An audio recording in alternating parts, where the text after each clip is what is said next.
এজন্য আজকে এই রাত গভীরে তোমরা কিশোর যুবক নওজোয়ান তোমরা নিয়ত করো আমরা আল্লাহর জন্য থাকব। বলো ইনশাআল্লাহ, বলো। আমি অনুরোধ করলাম তোমরা নারী দেখো না, হারাম ছবি দেখো না বাপ, তোমরা ফজরের নামাজ পড়ো।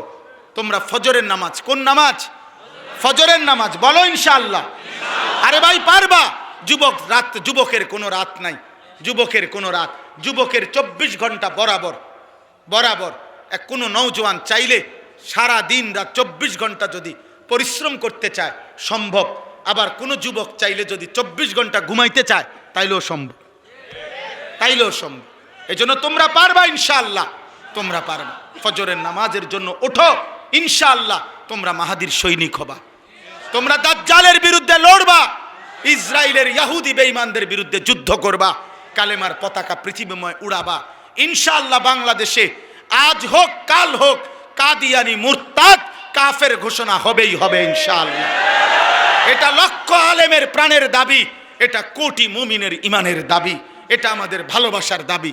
অতএব ইনশাআল্লাহ আজকেও এই রাত গভীরে চিৎকার করে বলো কাফের কাফের কাফের কাফের। দাঁড়িয়ে বলো, দাঁড়িয়ে বলো, বলো বলো।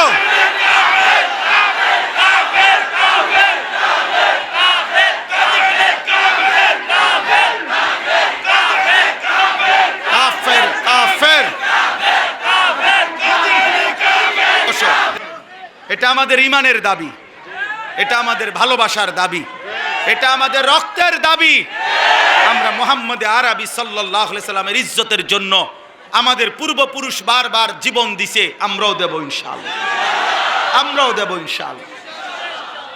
আমি বললাম ছেলেরা, আল্লাহর জন্য, দ্বীনের জন্য, নবী সাল্লাল্লাহু আলাইহি সাল্লামের ইজ্জতের জন্য যখন, এই ছেলে আমার কথা মনে রাখো বাপ, যখন যে পরিমাণ যুবক ইসলামের জন্য দরকার ছিল আল্লাহ তখন সেই পরিমাণ নিছে, আগামী দিনও নিবে।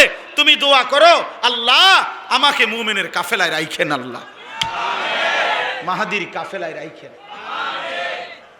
তুমি দোয়া করো, আল্লাহ চাইলে নেবে, আল্লাহ চাইলে নেবে। আল্লাহ নিজে বলছে বন্ধু মক্কার জমিনে আপনি দাওয়াত দেন, লোক নিমু আমি। নবীজিকে আল্লাহ বলছে বন্ধু দাওয়াত আপনি দেন, লোক নেব আমি। লোক নিবে কে? এজন্য আল্লাহ বলছে নবীজি আবু বকরকেও দাওয়াত দিছে, আবু জেহেলকেও দাওয়াত দিছে, আবু লাহাবকেও দিছে, ওমরকেও দিছে। আল্লাহ বলছে আবু বকরকে আমি নিলাম, আবু জেহেলকে নিলাম না, আবু লাহাবকে নিলাম না, ওমরকে নিলাম, ওসমানকে নিলাম, উতবাকে নিলাম না, আলীকে নিলাম, সাইবাকে নিলাম না। আল্লাহ বলছে বন্ধু আমি যাকে চাইলাম তাকে নিলাম, যাকে চাইলাম না নিলাম না। আপনি বলেন সবাইকে লোক নেমু আমি। এই জন্য আমরা বলে তো যাচ্ছি সবাইকে, কিন্তু রব ইমানের জন্য, ইসলামের বিজয়ের জন্য, কালেমার পতাকার জন্য লোক নেবে কে? আল্লাহ যেন তোমাকে কবুল করে, আল্লাহ যেন তোমাকে কবুল করে, আল্লাহ যেন তোমার পরবর্তী জেনারেশনকে কবুল করে। আমি আমার ছেলেকে বারবার হাত ধরে ধরে বলছি, আমার 2 সন্তানকে বাপ, আমি যদি কোনোদিন হারিয়ে যাই পৃথিবী থেকে, তুই বলবি আল্লাহর কথা, কালেমার কথা বলবা, ইমানের কথা বলবা, আল্লাহর জন্য জান দিবা, আল্লাহর জন্য জীবন দিলে, আল্লাহর জন্য দুশ্মনের আঘাতপ্রাপ্ত হলে এটা লজ্জার নয়, বরং এটা ইজ্জতের বিষয়। আমাদের মজলুম যারা কারা নির্যাতন সহ্য করেছেন ওনারা জাতির কাছে ঘৃণিত, সম্মানিত, সম্মানিত। যুগে যুগে ইসলামের জন্য, আল্লাহর দ্বীনের জন্য যারা জীবন দিয়েছে, যারা কষ্ট লাঞ্ছনা জুলুম অত্যাচার সয়েছে, পৃথিবীতে তারা অমর হয়ে আছে। আল্লাহ তোমাদেরকেও তৌফিক দেন, কবুল করেন। আমার প্রিয় ভাই, সূরা ফাতিহার 4টা আয়াত আমি পড়ছিলাম, আমি লম্বা তাফসির করতে চাচ্ছি না, শুধু একটা কথা বোঝানোর জন্য এই 4টা আয়াত পড়ছি। মহান আল্লাহ পাক রব্বুল আলামিন প্রথম আয়াতের মধ্যে বলছে আলহামদুলিল্লাহি রব্বিল আলামিন। আমরা অর্থটা জানি, সমস্ত প্রশংসা ওই আল্লাহর জন্য যিনি জগৎ সমূহের প্রতিপালক।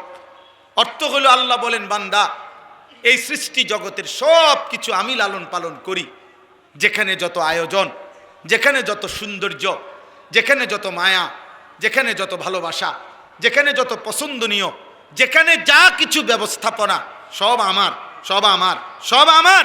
অতএব ইনসাফের দাবি বান্দা, প্রশংসা আমারই হক।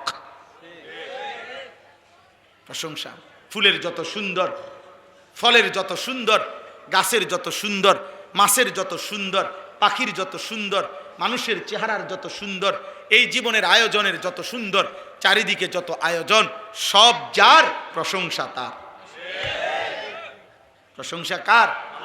অতএব জীবনের এত সৌন্দর্যময় পৃথিবী উপভোগ করে তুমি আল্লাহ চেনো না কেন? তুমি আল্লাহ চেনো না কেন?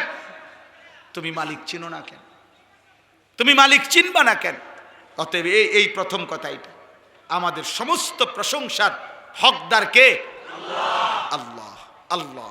2 নাম্বার, আল্লাহ বলে এই গোটা জগৎ আমি বান্দা লালন পালন করি, তোমার জন্য সব কিছুর ইন্তজাম করছি। এটা আমি অপারগ হয়ে না, আমার উপরে কেউ চাপাইয়া দেয় নাই। আর রহমানির রহিম, আমি সীমাহীন দয়ালু, আমি পরম করুণাময়, আমি অতীব দয়ালু। আমার দয়া, আমার মায়া, আমার রহমত, আমার ভালোবাসার কারণেই আমি আল্লাহ এই কায়নাতের সব কিছু লালন পালন করছি। সেকেন্ড সেকেন্ড, পলক পলক, মুহূর্ত মুহূর্ত তোমার রিজিক, তোমার ব্যবস্থাপনা, কায়নাতের সব কিছু তোমার কাছে পৌঁছাচ্ছি। 3 নম্বরে আল্লাহ বলেন মালিক ইয়াউমিদ্দিন। এই কথাটা দোস্ত আমি শুধু বুঝাইতে চাই, বাবাদেরকেও আল্লাহ তাআলা আমাদেরকে দুনিয়াতে খাইতে দিছেন, ঘুমাইতে দিছেন, দুনিয়া ভোগ করতে দিছেন। হাজার নাফরমানির পরেও আমাদেরকে আল্লাহ কিছু বলতেছে না। আমরা নামাজ পড়ি না, সেজদা করি না, হালাল খাই না, গুনার মধ্যে ডুবে আছি, তো আমরা মনে করতেছি এভাবেই তো মনে শেষ। আল্লাহ বলে না বান্দা, আমার রহমত আর দয়া মায়ার কারণে দুনিয়া ভোগ করতে দিচ্ছি, তবে কিন্তু মনে রেখো আমি কিন্তু ছেড়ে দিচ্ছি না, আমি হিসাব ছাড়া না। মালিক ইয়াউমিদ্দিন, আমি একটা বিচারের দিবস, হিসাবের একটা দিন পৃথক আমি নির্ধারণ করেছি। সেদিন আমি শুধুই বিচার করব, সেদিন আমি শুধুই বিচার করব। সেদিনের মালিক আমি আল্লাহ। আমার দেওয়া এই পৃথিবীর 1 সেকেন্ডের একটা নিঃশ্বাস আমি হিসাব ছাড়া নেব না। আমার নিঃশ্বাসের হিসাব দিতে হবে, চোখের পলকের হিসাব দিতে হবে, আমার দেওয়া এক এক ফোঁটা পানির হিসাব, রিজিকের হিসাব, দুনিয়া ভোগ করার হিসাব আমাকে বুঝাই দিতে হবে। জনপ্রিয়তা, অকুল্লুহুম আতিহি ইয়াউমাল কিয়ামাতি ফারদা। আল্লাহ বলছে সকলকেই কিয়ামতের দিন মহান আল্লাহর সামনে দাঁড়াইতে হবে। ফারদান আই ওয়াহিদান, একজন একজন। কয়জন? একজন একজন। তো আমি জনপ্রিয়তা দিতে পারি, আমাকে তো একাই দাঁড়াইতে হবে, তোমাকে তো একাই দাঁড়াইতে হবে। ফাইযা নুফিখা ফিস সূর ফালা আনসাবা বাইনাহুম ইয়াওমাইদিন ওয়ালা ইয়াতাসাআলুন। আল্লাহ তাআলা বলছেন যখন ইসরাফিল ফু দিবে, হাসরের মাঠ কায়েম হবে, কোটি কোটি মানুষ একজন আরেকজনকে নসব মানে বংশ, আত্মীয়তার, সম্পর্কের, বংশের, রক্তের কোনো পরিচয় দিবে না। খোদার কসম বাপ, ওয়ালা ইয়াতাসাআলুন, কেউ কাউকে ভালো মন্দ কিছু জিজ্ঞেস করবে না যে ভাই আপনার কোনো কষ্ট হচ্ছে কিনা, দাঁড়াইতে কোনো অসুবিধা হচ্ছে কিনা। এটা তো হাসরের মাঠ, বোঝেনি তো, একটু গরম হইব, একটু বেশি সহ্য করে ফিরে থাকেন, এই সমস্ত আপনাকে একটু সান্ত্বনা দিবে বা কিছু বলবে। খোদার কসম আল্লাহ বলছে এমনও কেউ হবে না, কেউ হবে না। লিকুল্লি ইমরিইম মিনহুম ইয়াওমাইদিন শা'নুন ইউগনিহ। প্রত্যেকেই নিজেকে নিয়ে ব্যস্ত থাকবে, নিজেকে নিয়ে ব্যস্ত থাকবে প্রত্যেকে। ইয়া রাব্বি নাফসি নাফসি। এক বন্ধু শুধু নবী মুহাম্মদ সাল্লাল্লাহু আলাইহি ওয়াসাল্লাম, তিনি ব্যতীত প্রথম সৃষ্টি আদম থেকে ইসরাফিলের ফু পর্যন্ত সমস্ত মানুষ, ইমানদার, কাফের, মুশরিক, বেঈমান, নবী, আউলিয়া, সাহাবা, সিদ্দিকিন, শুহাদা, সালেহিন, অনুগত, অবাধ্য, এমনকি তামাম ফেরেশতা সব বলতে থাকবে ইয়া রব্বি সাল্লিম সাল্লিম, ইয়া রব্বি নাফসি নাফসি। আল্লাহ আমাকে বাঁচান, আমাকে বাঁচান, আমাকে বাঁচান। তাইলে বন্ধু, প্রিয় ভাই, আমি 21 বছর আগে, 20 বছর আগে, 15 বছর আগে 4 জন মানুষের সামনে ওয়াজ করছি, 10 জন মানুষ। আমি সেদিন এক মাহফিলে গেছি, মাহফিলের মাইকে ঘোষণা দিছে, কয় যে হুজুর আমি 5 বছর আগে এই মাঠে আপনি ওয়াজ করছেন, আমার হিসাব করা গুনাহ আছে, ঠিক গুনাহ 70 জন মানুষ, কাজ দেখছি হাজার হাজার মানুষ, খালাস। এতে হামরি কিচ্ছু আসে যায় না, এতে কোনো কিছুই না। লোক হইছে তো লোক হইলে কি হইছে, হ্যাঁ লোক হইছে আর কি, তো এরপরে মনে করেন আমরা বললাম সবাই যে না লোক হইছে, তো লোক হইছে আর কি, হ্যাঁ তো এরপরে কি হইছে, কথা কর না, এরপরে কি হইছে, হ্যাঁ তাহলে লোক হইছে আর কি, তারপরে কি হইছে কোন, মানে এরপরে কি লোক হইছে, সবার ব্যস্ত ঠিক হয়ে গেছে নাকি, তাহলে এটা দিয়ে করব কি? অতএব দোস্ত, আখিরাতের বিবেচনায় এই জনপ্রিয়তার কোনো মূল্য নেই, বরং ঈমান, আমল, সেজদা, তাকওয়া, গুনাহমুক্ত জীবন, এর মধ্যে আমারও মুক্তি, শ্রোতারও মুক্তি। সেজদা দিলে আমারও লাভ, আপনাদেরও লাভ। আল্লাহ তাআলার এক এক হুকুম মানলে আমারও লাভ, আপনাদেরও। একটা একটা গুনাহ ছেড়ে দিলে আমারও লাভ, আপনাদেরও। আর নাই তো কোনো হদিস নেই, আর নাই তো কোনো পাত্তা। এই জন্য প্রিয় নওজোয়ান, কিশোর ভাই, যুবক ভাই, মহব্বত করে আসছো, আমি বুঝি কষ্ট করছো, তোমরা অনেকক্ষণ অপেক্ষা করে আছো। বুজুর্গানি দিন কথা বলছেন, আমার উস্তাদে মুহতারামরা কথা বলছেন। আমি দারুল আরকামের ছাত্র, আমি আজকেও আসরের আগে আইসে দারুল আরকাম ঘুমাইছি, আসরের নামাজ পড়ছি, মাগরিবের আগ পর্যন্ত ছিলাম মাদ্রাসা, আসরের পরে ছাত্র ভাইদের সাথে দোয়া করছি। তো বলার উদ্দেশ্য হইল, আমি যে কথাটা বললাম যে ভাইয়া কলিজা পাথর বানায় না, এমন দিল যেন না হয় যে দিলে আর নেক কথা ঢোকে না, যেই দিলে আর গুনাহকে গুনাহ মনে হয়। 30 বছর ধরে যে মুসলমান, আমি প্রায় দিন বলি, সুদ খায়, আহা এই মুসলমান কি কোনোদিন মনে পড়বে না এটা হারাম? আজকে 40 বছর ধরে যে চাচা বিড়ি সিগারেট খায়, ওনার কি কোনোদিন মনে পড়বে না এটা গুনাহ? প্রতিদিন যার ঘরে টেলিভিশনে নাচ গান, রঙিন সিনেমা, নর্তকীর ছবি, নাটক, সিনেমা চলে, আহা এই ঘরওয়ালারা কি কোনোদিনও ভাববে না যে এটা গুনাহ? এক মুসলমানের ঘরে গুনাহ চলবে টানা 40 বছর, এক মুমিনের ঘরে গুনাহ চলবে টানা 30 বছর। বলো ভাইয়া, ইনসাফ করো। 365 দিনে, খোদার এক বছরে একটা বছর পার হয়ে গেল, তুমি কোনোদিন ফজরের নামাজ পড়লা না, এটা মুসলমান? এটা মুসলমান তোমার ইনসাফে বলে? 365 দিনে একদিনও ফজরের নামাজ পড়তা না, কোনোদিনও না, কোনোদিনও না। কেউ তোমারে জাগাইলো না, একদিনও কি মনে পড়লো না তোমার একজন আল্লাহ আছে? একদিনও মনে পড়লো না তোমার একজন নবী আছে? আস্তাগফিরুল্লাহ। এমন ভোলা আল্লাহকে কেমনে ভুললা? এমন ভোলা আল্লাহকে কেমনে ভুললা? এমন মালিক কেমনে ভুলে গেলা? এমন রব কেমনে ভুলে গেল?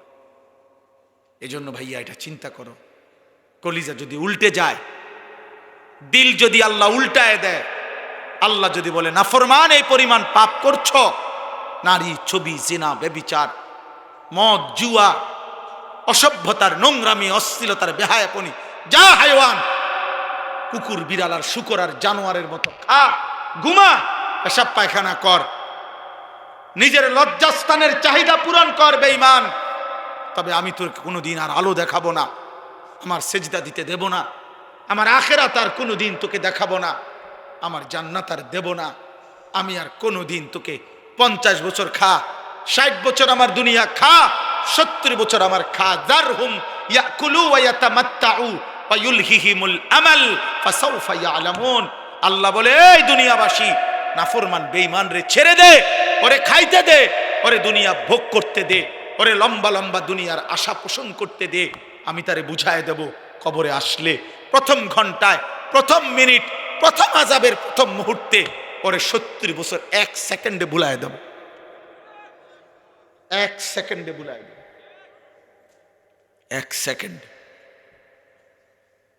তোর 70 বছর নাফরমান আমি ভুলায় দেব।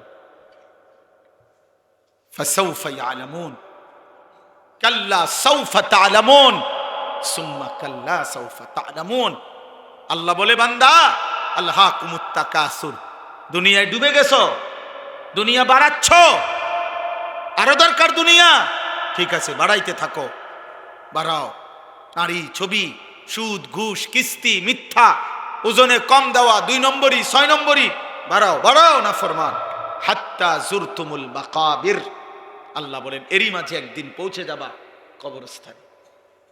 আর কাল্লা সাউফা তা'লামুন, আর কবরস্থানে আসলেই আমি আল্লাহ তোমাকে বুঝিয়ে দেব তোমার উচিত ছিল কি, করেছিলা কি। তাফসীর আছে কাল্লা সাউফা তা'লামুন ফিল কবরে সুম্মা কাল্লা সাউফা তা'লামুন ফিল আখিরা, আবার আখিরাতে হাসরের মাঠে আবার বুঝাবো। এজন্য হাত জোড় করে বলি, হাত জোড় করে, তুমি তোমারে মাইরা ফেলো না, তুমি তোমারে শেষ করে ফেলো না নওজোয়ান। এ কেমন জিন্দিগি আব্বা? একটা ছেলে দাঁড়ায় বলো, 365 দিন অসংখ্য ছেলে তোমরা বেনামাজি, নাফরমান, তোমাদের চেহারা দেখলে বোঝা যায় আল্লাহকে সেজদা দাও। হায় গাদ্দার, যার কপালে সেজদা নাই, তুই তো আল্লাহর দুশমন, তুই তো নবী সাল্লাল্লাহু আলাইহি সাল্লামের 23 বছরের চোখের পানির দুশমন, নাফরমান। তোমার ভালোবাসা দিয়ে আমি করব কি? তোমার ভালোবাসা দিয়ে আমি করব কি? আমি তো বুটে খারাইছি না। তোমার মহব্বত দিয়ে আমি করবোটা কি? তুমি আমার মহব্বত দিয়ে করবা কি? তুমি তোমার মতো, আমি আমার মতো, তাহলে আমার ভালোবাসা দিয়ে তুমি করবা কি? তোমার ভালোবাসা দিয়ে আমি করব কি? বলো না বাপ, ইনসাফ করো। হয় তুমি আমার দিকে আসো, নয় আমারে তোমার দিকে নাও, তাইলে না ভালোবাসা হবে। যার যে জায়গায় থাইকা ভালোবাসা কেমনে? তুমি আমার ভক্ত, কিসের ভক্ত? কেমনে, কোন যুক্তিতে? আপনার হুজুর, আপনার চুল একরকম, আমার চুল আরেক রকম, আপনার চলা একরকম, আমার চলা আরেক রকম, এটা নিয়ে ভক্ত? তাহলে এইটা কি ধরনের মহব্বত বাবা? ইনসাফ করেন, রহম করেন, নিজের উপরে দয়া করেন, ছেলেরা বাপ দয়া করেন। এমন মালিক কেমনে ভুলে গেলা? একটা সেজদা দাও নাই আজকের সারা দিনে, দয়া করে আমি অনুরোধ করি তোমরা চলে যাও। সারাদিনে যারা এক ওয়াক্ত নামাজ পড়ো নাই, এই হাইওয়ান, মানুষ রূপী পশু, তুমি চলে যাও, যাও বাবা চলে যাও।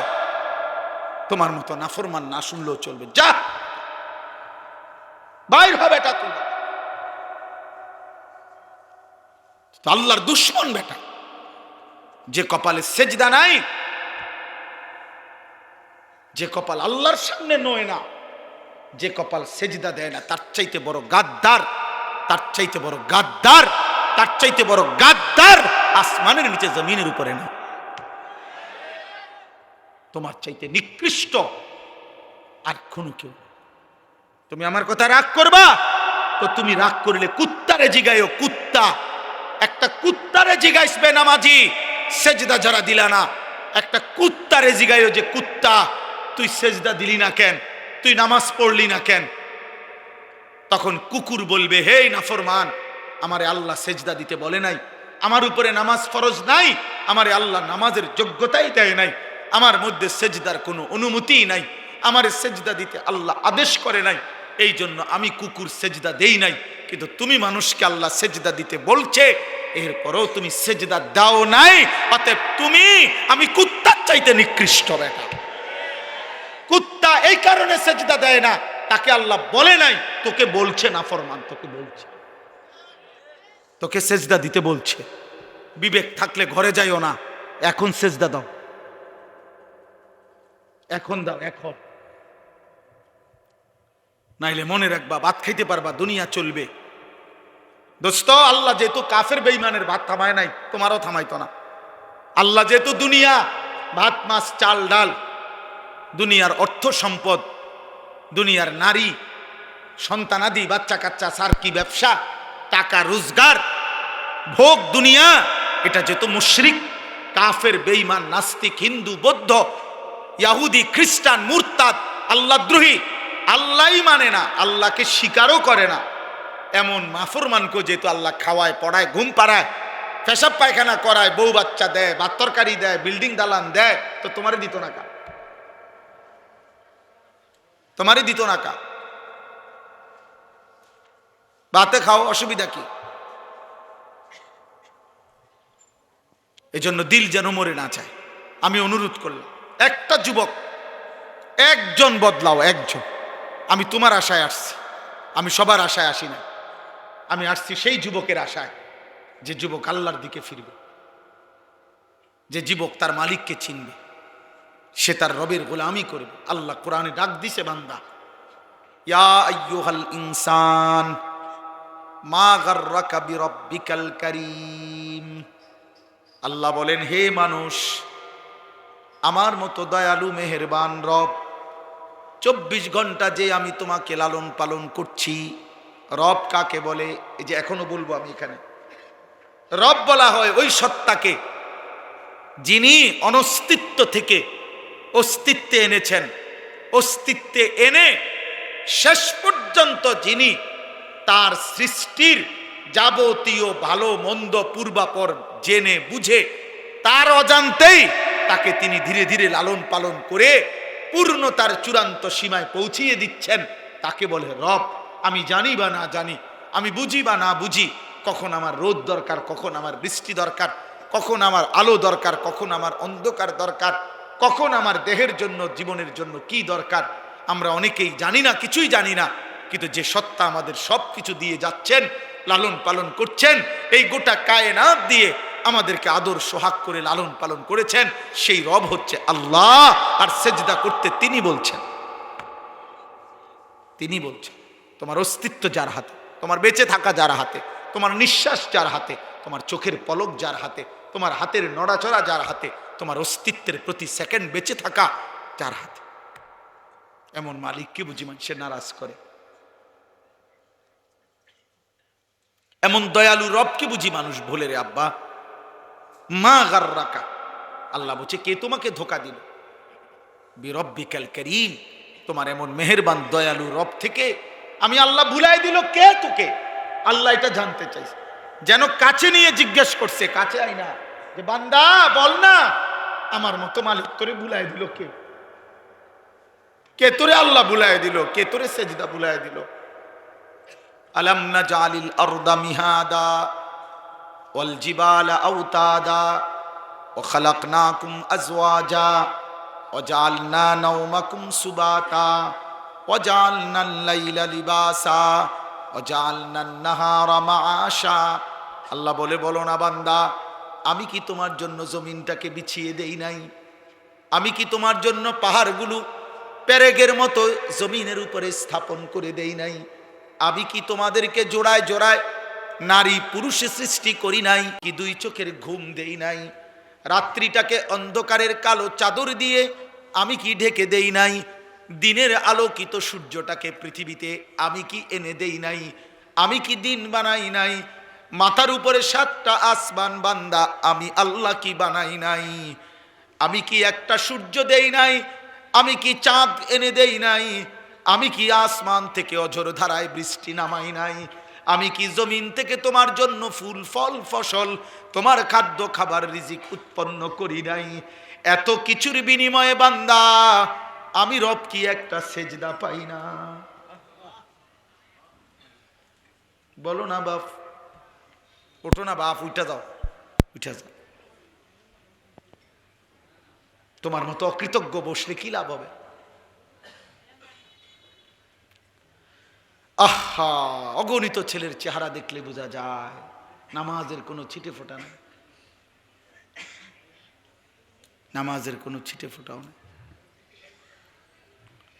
কতদিন হয় নামাজ পড়ো না, জানো না? আহ, কি দেখছো এই পর্যন্ত? মোবাইল তোমাকে কি কি দিছে আব্বা? এই নারী নর্তকী, যে পৃথিবীর যত নারী দেখছো, ওই নর্তকীর কাছে কিচ্ছু নাই, ও তো যা ছিল দেখাই দিছে। ওই বেবিচারিণী নারী, ওই বেহায়া নর্তকী, যে তোমার এই মোবাইলে তোমার ছবি দেখছো, ওর কাছে তো কিচ্ছু নাই, ও তো যা ছিল বিক্রি করে দিছে। ও তো তার শরীর যৌবন টাকার মূল্যে বিক্রি করে দিছে, ওর কাছে তো কিছু নাই। তুমি তো নারী দেখো না, ছবিও না, নারীর ছবির ছায়া। মোবাইলের স্ক্রিনে যেটা দেখা যায় সেটা নারী না, সেটা ছবিও না, নারীর ছবির ছায়া, নর্তকীর ছবির ছায়া। এটা ছবিও না, এটা ছায়া। ছায়া, এটা ছায়া ছবি কয়, এটা ছায়া। মানুষ ছায়ার পিছনে দৌড়ে বুঝি জীবন শেষ করে দিলা, নিজের শরীর নাপাক করে দিলা, হারাম বীর্যপাত করলা,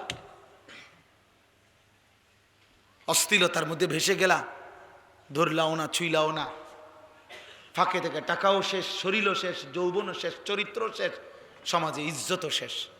আমি এই এখনো বলে আসছি, আমি আমার কথা বলি ভাইয়া, আমি আমার সূরা ফাতিহার 4টা আয়াত পড়ছি, তার তর্জমা বলেই শেষ করে দেব। কিন্তু ফাঁকি দিয়ে আমি একটা কথা বলি, ছেলেরা, আমার আব্বা তোমরা মনে রাখো, কোনো পাপীকে মানুষ মানুষ নামে ডাকে না, পাপের নামে ডাকে। আমার এই কথাটা আবার শোনো, বুঝো, কোনো পাপীকে মানুষ মানুষ নামে ডাকে না, পাপের নামে ডাকে। অর্থাৎ কোনো সুদখুরকে মানুষ আর মানুষ নামে ডাকে না, সুদখুর নামে ডাকে। কোনো ঘুষখুরকে মানুষ মানুষ নামে ডাকে না, ঘুষখুর নামে ডাকে। কোনো জুয়ারি, এই যে মোবাইলে যারা জুয়া খেলো, এই জুয়ারি তোমারে আর কোনোদিন মানুষ মানুষ নামে ডাকবে না, জুয়ারি নামে ডাকবে। কোনো মদখোরকে মানুষ মানুষ নামে ডাকে না, মদখোর বলে মদখোর, নেশাখোর, গাঁজাখোর, ফুট্টাখোর, বাবাখোর, ডাইলখোর, ইয়াবাখোর, হারামখোর। তোকে আর কোনোদিন এই পৃথিবী ইনসান নামে ডাকবে না, বলবে নেশাখোর, বলবে জুয়ারি, বলবে লম্পট, জিনাকার, বেবিচারী, চরিত্রহীন, বেহায়া। বেহায়া। 100 বছর পরে, 100 বছর পরে হলো তোমার নাতিরে মানুষ বলবে তোর দাদা সুদখোর ছিল, তোর দাদা গ্রামে ধরা খাইছিল বেডির লগে, চিনি তোরে চিনি, তুই লম্বা কথা কইস না, যা। হ্যাঁ, আগামী 100 বছর পরেও তুমি তোমার ফ্যামিলিকে কলঙ্কিত করে গেলা, বরবাদ করে গেলা। চরিত্রহীন বন্ধু, পৃথিবী তোমাকে ভালো নামে স্মরণ করবে না, পৃথিবী তোমাকে ভালো নামে স্মরণ করবে না, জগৎ তোমাকে ভালো নামে মনে করবে না, ভালো নামে মনে করবে না। ইমাম শাফিঈ রাহমাতুল্লাহ আলাইহি বলছে, নারীর সাথে হারাম যে কোনো সম্পর্ক, হারাম বিবাহ বহির্ভূত নারীর সাথে এই জিনা, তিনি বলছে এটা ঋণ, কর্জ, ঋণ, ঋণ। প্রিয় যুবক মনে রেখো, এটা ঋণ। তিনি বলছেন এটা হাওলাত, ঋণ, তুমি যেন ঋণ নিলা। অতএব তোমার ফ্যামিলির উনি বলছেন যে হে ইমানদার, মনে রেখো, তুমি যদি বিবাহ বহির্ভূত কোনো হারাম, জিনা কিংবা ব্যভিচার, হারাম কোনো নারীর সাথে সম্পর্ক করো, এই ঋণ তোমাকে তোমার পরিবারের কাউকে আপনজনকে দিয়ে শোধ দিতে হবে। আল্লাহর কসম, এটা ইমাম শাফিঈ বলছে। তুমি যদি তওবা না করো, আল্লাহ যদি মাফ না করে, তো ফ্যামিলির কাউকে দিয়ে এটা শোধ দিতে হবে। এই জন্য আল্লাহ নবী সাল্লাল্লাহু আলাইহি সাল্লাম, এক যুবক যখন নবীজির কাছে বলছিল, ইয়া রাসূলুল্লাহ ইযান লি বিজিনা, আমাকে ব্যভিচার জেনার অনুমতি দেন, নবীজি তাকে 5টা প্রশ্ন করছিল। আফা তুহিব্বুহু লি উম্মিক, আফা তুহিব্বুহু লি ইবনাতিক, আফা তুহিব্বুহু লি উখতিক, আফা তুহিব্বুহু লি আম্মাতিক, আফা তুহিব্বুহু লি খালাতিক। এই 5টা নবী বলছিল, যুবক তুমি কি চাও তোমার মায়ের সাথে কেউ জিনা করুক? যুবক বলছে না। বলছে তোমার মেয়ের সাথে কেউ জিনা করুক? যুবক বলছে না। তোমার বোনের সাথে কেউ জিনা করুক? যুবক বলছে না। তোমার ফুফুর সাথে কেউ জিনা করুক? যুবক বলছে না। তোমার খালার সাথে কেউ জিনা করুক? যুবক বলছে না। আল্লাহর নবী বললেন, ওয়ালান নাসু ইউহিব্বুনাহুম লিউম্মাহাতিহিম ওয়া আখাওয়াতিহিম ওয়া বানাতিহিম ওয়া আম্মাতিহিম ওয়া খালাতিহিম। তাহলে যুবক মনে রেখো, পৃথিবীর কোনো মানুষও চায় না তার মায়ের সাথে কেউ জিনা করুক, তার বোনের সাথে কেউ জিনা করুক, তার মেয়ের সাথে কেউ জিনা করুক, তার ফুফুর সাথে কেউ জিনা করুক, তার খালার সাথে কেউ জিনা করুক। তুমি যার সাথে ব্যভিচার করতে চাও, হারাম সম্পর্ক করতে চাও, সেও তো কোনো মানুষের মা, খালা, ফুফু, বোন, মেয়ে। তুমি সেটা কিভাবে করবা যুবক? আল্লাহর কসম, ওই যুবক বলছে, ইয়া রাসূলুল্লাহ, আমি কসম করলাম এমন ঘৃণ্য জঘন্য কাজ আমি আর কোনো দিন করব না, আপনি আমার জন্য দোয়া করে দেন। নবী তখন ওর জন্য দোয়া করছে, বুকে হাত দিয়া আল্লাহর নবী ওই যুবকদের জন্য দোয়া করছে। আমিও তোমাদের জন্য দোয়া করি, যদি কোনো যুবক সিদ্ধান্ত নাও হারাম নারী, হারাম ছবি দেখবা না, অশ্লীল দৃশ্য দেখবা না, হারাম কোনো মেয়ের সাথে সম্পর্ক করবা না, তো ওই দোয়া যেন আল্লাহ তোমার উপরও রাখে। নবী ওই যুবকের জন্য 3টা দোয়া করছে। আল্লাহুম্মা মাগফির যামবাহু, আল্লাহ এই যুবকের গুনাহগুলো মাফ করে দেন। ওয়া তাহহির কালবাহু, আল্লাহ যুবকের অন্তর পবিত্র করে দেন। ওয়া হাসসিন ফারজাহু, আল্লাহ যুবকের লজ্জাস্থানও পবিত্র করে দেন। তোমরাও দিল থেকে নিয়ত করো, আগামীর পৃথিবী তোমাদের অপেক্ষা করছে। দোস্ত, তোমরা তোমাদের পৃথিবী কষ্টের বানাইও না। যুবক ভাই, তোমার দাদা তোমার আগে চলে যাবে কবরে, আশা করা যায় তোমার বাপ তোমার আগে কবরে চলে যাবে, আশা করা যায় তোমার মা তোমার আগে কবরে চলে যাবে। কিন্তু তোমরা যারা, আমার একটা কথা তোমরা শোনো, এখানে যারা দাঁড়াইছো ভাই, তোমরা তাকায় দেখো চারিদিকে, তোমরা 30 বছরের নিচে যাদের বয়স, 30-এর নিচে, তোমরা হাত তোলো তো। 30 বছরের নিচে যাদের বয়স, হাত উঠাও। দেখেন দেখেন কি পরিমাণ, দেখছেন? মাশাআল্লাহ, হাত নামা। এখন আমার প্রশ্ন হলো, এই যে 30 বছরের নিচে কিশোর যুবক, তোমরা বলো ভাই ইনসাফ করে, এখানে যারা আমরা জমা হইলাম তারা সারা বাংলাদেশের? কথা বলে না। এরা এরা উত্তরবঙ্গের, এরা পার্বত্য চট্টগ্রামের, এরা খুলনা বরিশালের, এখানকার সর্বোচ্চ 20 কিলোমিটার ধরলাম, 30 কিলোমিটার ধরি, 30 কিলোমিটার জায়গার আশেপাশের সন্তান তোমরা, এই না? আমার কথা হলো, তুমি একটা ছেলে ভাবো যে 30 কিলোমিটার দূরত্বের এতটুকু জায়গার মধ্যে যদি এতগুলো ছেলের মধ্যে নামাজের চিহ্ন, ঈমান আমলের চিহ্ন কোথায়? তাহলে একটি এলাকার যদি 30 কিলোমিটার এলাকার মুসলমানের কিশোর যুবকের চরিত্র, আখলাক যদি এই পরিমাণ হয়, তাহলে ইসলাম টিকবে কেমনে? আগামী দিনে আমরা সুখ পাবো কিভাবে?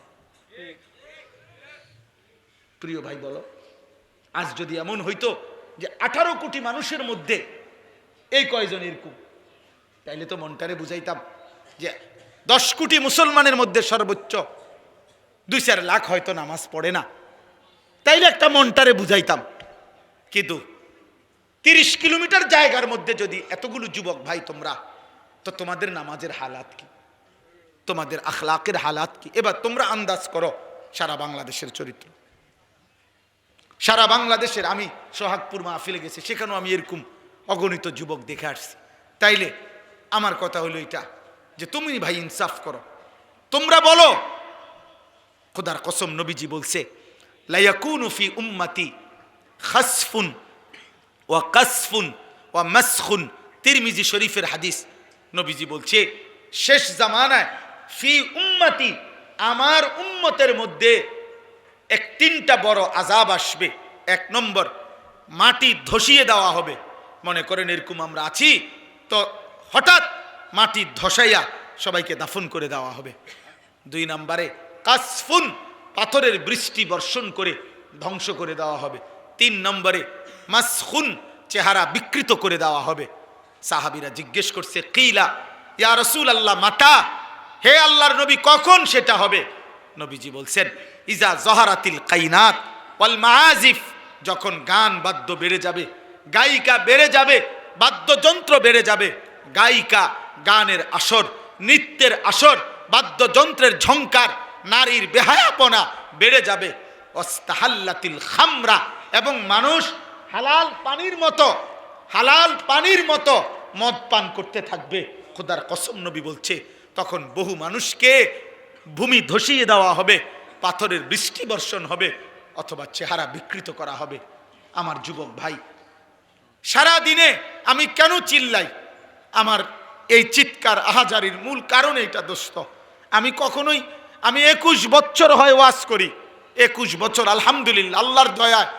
আমি 21 বছর ধরে যুবকের জন্য বলি নাই, আমি সবার জন্যই বলতাম। আগে বিভিন্ন বিষয় নিয়ে এই বয়ান করতাম। আমি বুঝি না, আমি জানি না আমার মালিক কেন আমারে বলাইছে। কিশোর নওজোয়ানের জন্য আমি বলি কেন, এও আমি জানি না। আমি নিজেও বুঝি না। আমারে কোনো কেউ নিয়মতান্ত্রিক কোনো মন্ত্রণালয় দেয় নাই, আমারে কোনো দায়িত্ব দেয় নাই, আমারে কেউ আলাদা বলে নাই।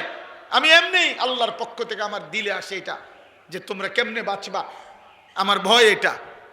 তোমরা যদি এই পরিমাণ ছেলে নামাজ না পড়ো, তোমরা এই পরিমাণ ছেলের যদি চুল মুশরিকদের বেঈমানদের মতো হয়, তোমরা এত বিপুল পরিমাণ ছেলে যদি নারী ছবি, জিনা, ব্যভিচার, গান, বাদ্য, অশ্লীলতা নিয়ে পড়ে থাকো, তো আগামী 30 বছর পরে তোমাদের সমাজ কি হবে বাপ?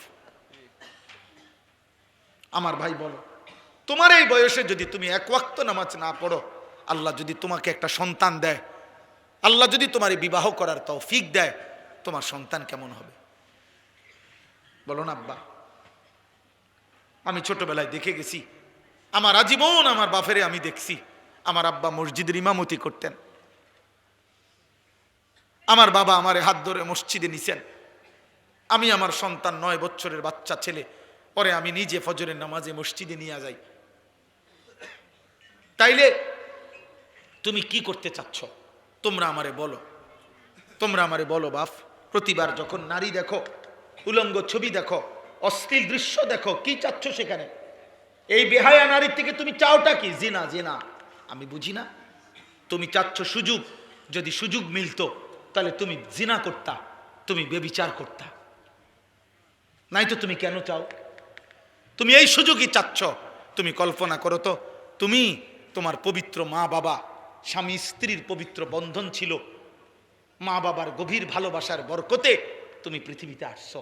এখন তুমি যে হারাম ছবি দেখো, নারী দেখো, উলঙ্গ নারী দেখো, বেহায়া নারী দেখো, তুমি তার সাথে যা করতে চাচ্ছ জিনা, তো এর বিনিময়ে যদি কোনো সন্তান আসে, ওর কি পরিচয় হবে? কথা বলে না, কথা বলে না। এই ছেলেরা বলো, তুমি তোমার মা বাবার বৈধ সন্তান? কথা বলে না। তুমি অবশ্যই বলো না কেন? অবশ্যই তোমার মা বাবা, তোমার মা বাপ না, তাহলে তুমি তোমার মা বাবার পবিত্র সন্তান, তুমি তোমার মা বাবার বৈধ সন্তান, তুমি তোমার মা বাবার বিবাহিত সন্তান। তাহলে তুমি যদি চরিত্রহীন হও, এই কোরআন ওয়াদা দিছে, খোদার কসম আল্লাহ বলছে, আয-জানি লা ইয়ানকিহু ইল্লা জানিয়াতান আও মুশরিকা। ওই হুজুর করে জিগাও, সূরা নূরের মধ্যে আছে। আল্লাহ বলছে, কোন ব্যভিচারী পুরুষ, কোন চরিত্রহীন লম্পট পুরুষ, তার কপালে নারী যেটা জুটবে, আল্লাহ ওয়াদা দিছে ও বিবাহ করতে পারবে না। যদি করে তো সেই হবে জানিয়া, আরেকটা ব্যভিচারিণী নারী, অথবা মুশরিকা, মুশরিক নারী। তোর কপালে জুটবে আরেকটা 6 নম্বর মহিলা, অথবা বেঈমান মহিলা। তখন বুঝবা, তখন আল্লাহর ওয়াদা। এটা কোরআন শরীফের আয়াত কিনা এটা বলেন? তাহলে তুমি কি করছো আব্বা? আল্লাহ ওয়াদা দিছে, ব্যভিচারী পুরুষের কপালে জুটবে আরেকটা ব্যভিচারিণী নারী, মুশরিক অথবা মুশরিকা নারী। ওয়াজানিয়াতু লা ইয়ানকিহুহা ইল্লা জানিন আও মুশরিক। আল্লাহ বলছে, কোন মেয়ে যদি ব্যভিচারী হয়, কোন মেয়ে যদি অসৎ হয়, কোন মেয়ে যদি চরিত্রহীন হয়, আল্লাহ ওয়াদা দিছে, তাকেও বলে দিছে, তোর কপালেও স্বামী হিসাবে যেটা জুটবে ওইটা ব্যভিচারী পুরুষ অথবা মুশরিক পুরুষ। ওয়া হুররিমা যালিকা আলাল মুমিনিন। শোনো শোনো, ওয়া হুররিমা যালিকা আলাল মুমিনিন। আল্লাহ বলে, কোন ইমানদার পুরুষের জন্য চরিত্রহীন নারী হারাম, কোন ইমানদার নারীর জন্য চরিত্রহীন পুরুষ হারাম। হারাম হারাম হারাম। ওয়া হুররিমা, হারাম করে দেওয়া, হারাম করে দেওয়া। পবিত্র স্ত্রী মিলবে না রে বাপ, পবিত্র স্ত্রী মিলবে না। তুমি বলবা, হুজুর 3 বছর ওর সাথে আমি প্রেম করছি, বিশ্বাস করেন ও সবসময় বোরকা পরে, আমার সাথে ছাড়া আর পৃথিবীর কারোর সাথে গত 3 বছরে আমি কোনোদিন দেখি নাই কথা বলতে।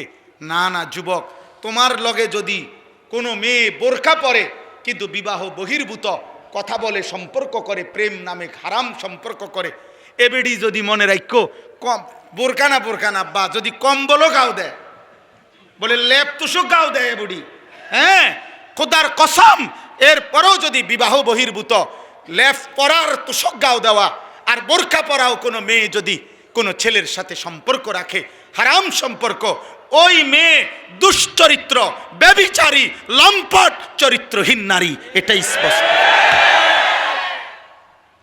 হ্যাঁ হ্যাঁ, ও 2 নম্বর বোরকাওয়ালি, ও 6 নম্বর বোরকাওয়ালি। আপনি বোরকার দোষ দিবেন? জি না। বোরকার দোষ দিবেন কেন? বোরকার কোনো দোষ নাই, বোরকার কোনো দোষ নাই। তুমি হারাম জায়গায় ব্যবহার করছো কেন?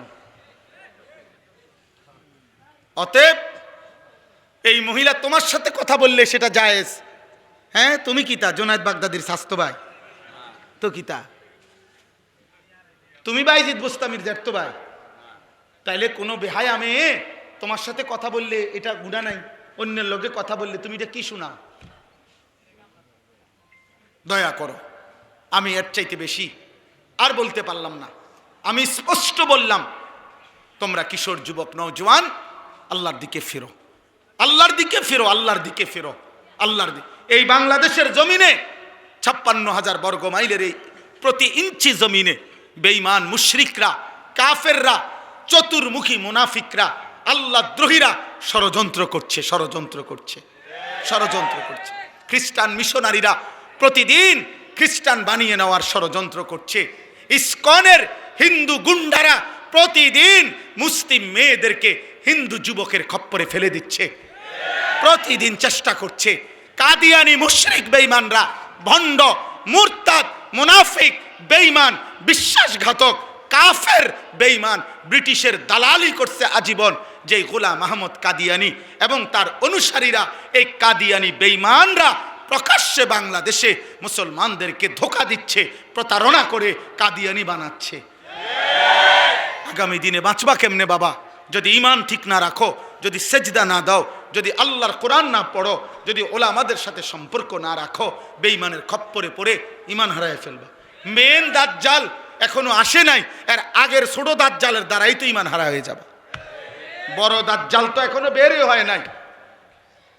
মুশরিক বেঈমান তো তোমার মোবাইল দিয়েই তোমার চুল বদলায় ফেলছে, তোমার জামা বদলায় ফেলছে, তোমার জীবন বদলায় ফেলছে। আর বাস্তব দাজ্জাল যখন বের হবে তখন ঈমান হারাইতে আর কতক্ষণ লাগবে? কতক্ষণ? এই জন্য আজকে এই রাত গভীরে তোমরা কিশোর যুবক নওজোয়ান, তোমরা নিয়ত করো আমরা আল্লাহর জন্য থাকব। বলো ইনশাআল্লাহ, বলো। আমি অনুরোধ করলাম, আমি অনুরোধ করলাম, তোমরা নারী দেখো না, হারাম ছবি দেখো না বাপ, তোমরা ফজরের নামাজ পড়ো। তোমরা ফজরের নামাজ, কোন নামাজ? ফজরের নামাজ। বলো ইনশাআল্লাহ। আরে ভাই পারবা? যুবক রাত, যুবকের কোনো রাত নাই, যুবকের কোনো রাত, যুবকের 24 ঘন্টা বরাবর, বরাবর। এক কোনো নওজোয়ান চাইলে সারা দিন রাত 24 ঘন্টা যদি পরিশ্রম করতে চায় সম্ভব। আবার কোনো যুবক চাইলে যদি 24 ঘন্টা ঘুমাইতে চায় তাইলেও সম্ভব, তাইলেও সম্ভব। এই জন্য তোমরা পারবা ইনশাআল্লাহ, তোমরা পারবা।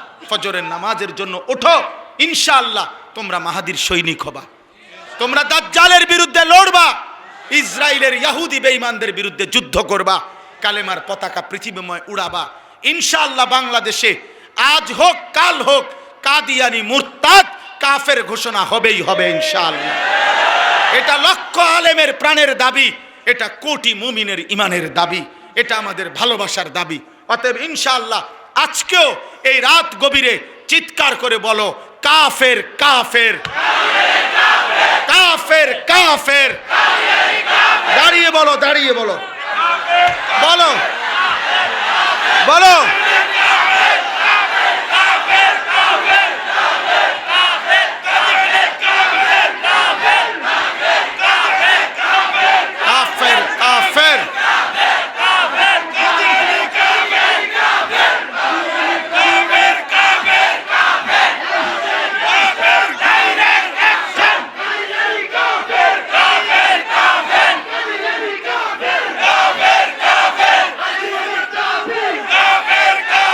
বসো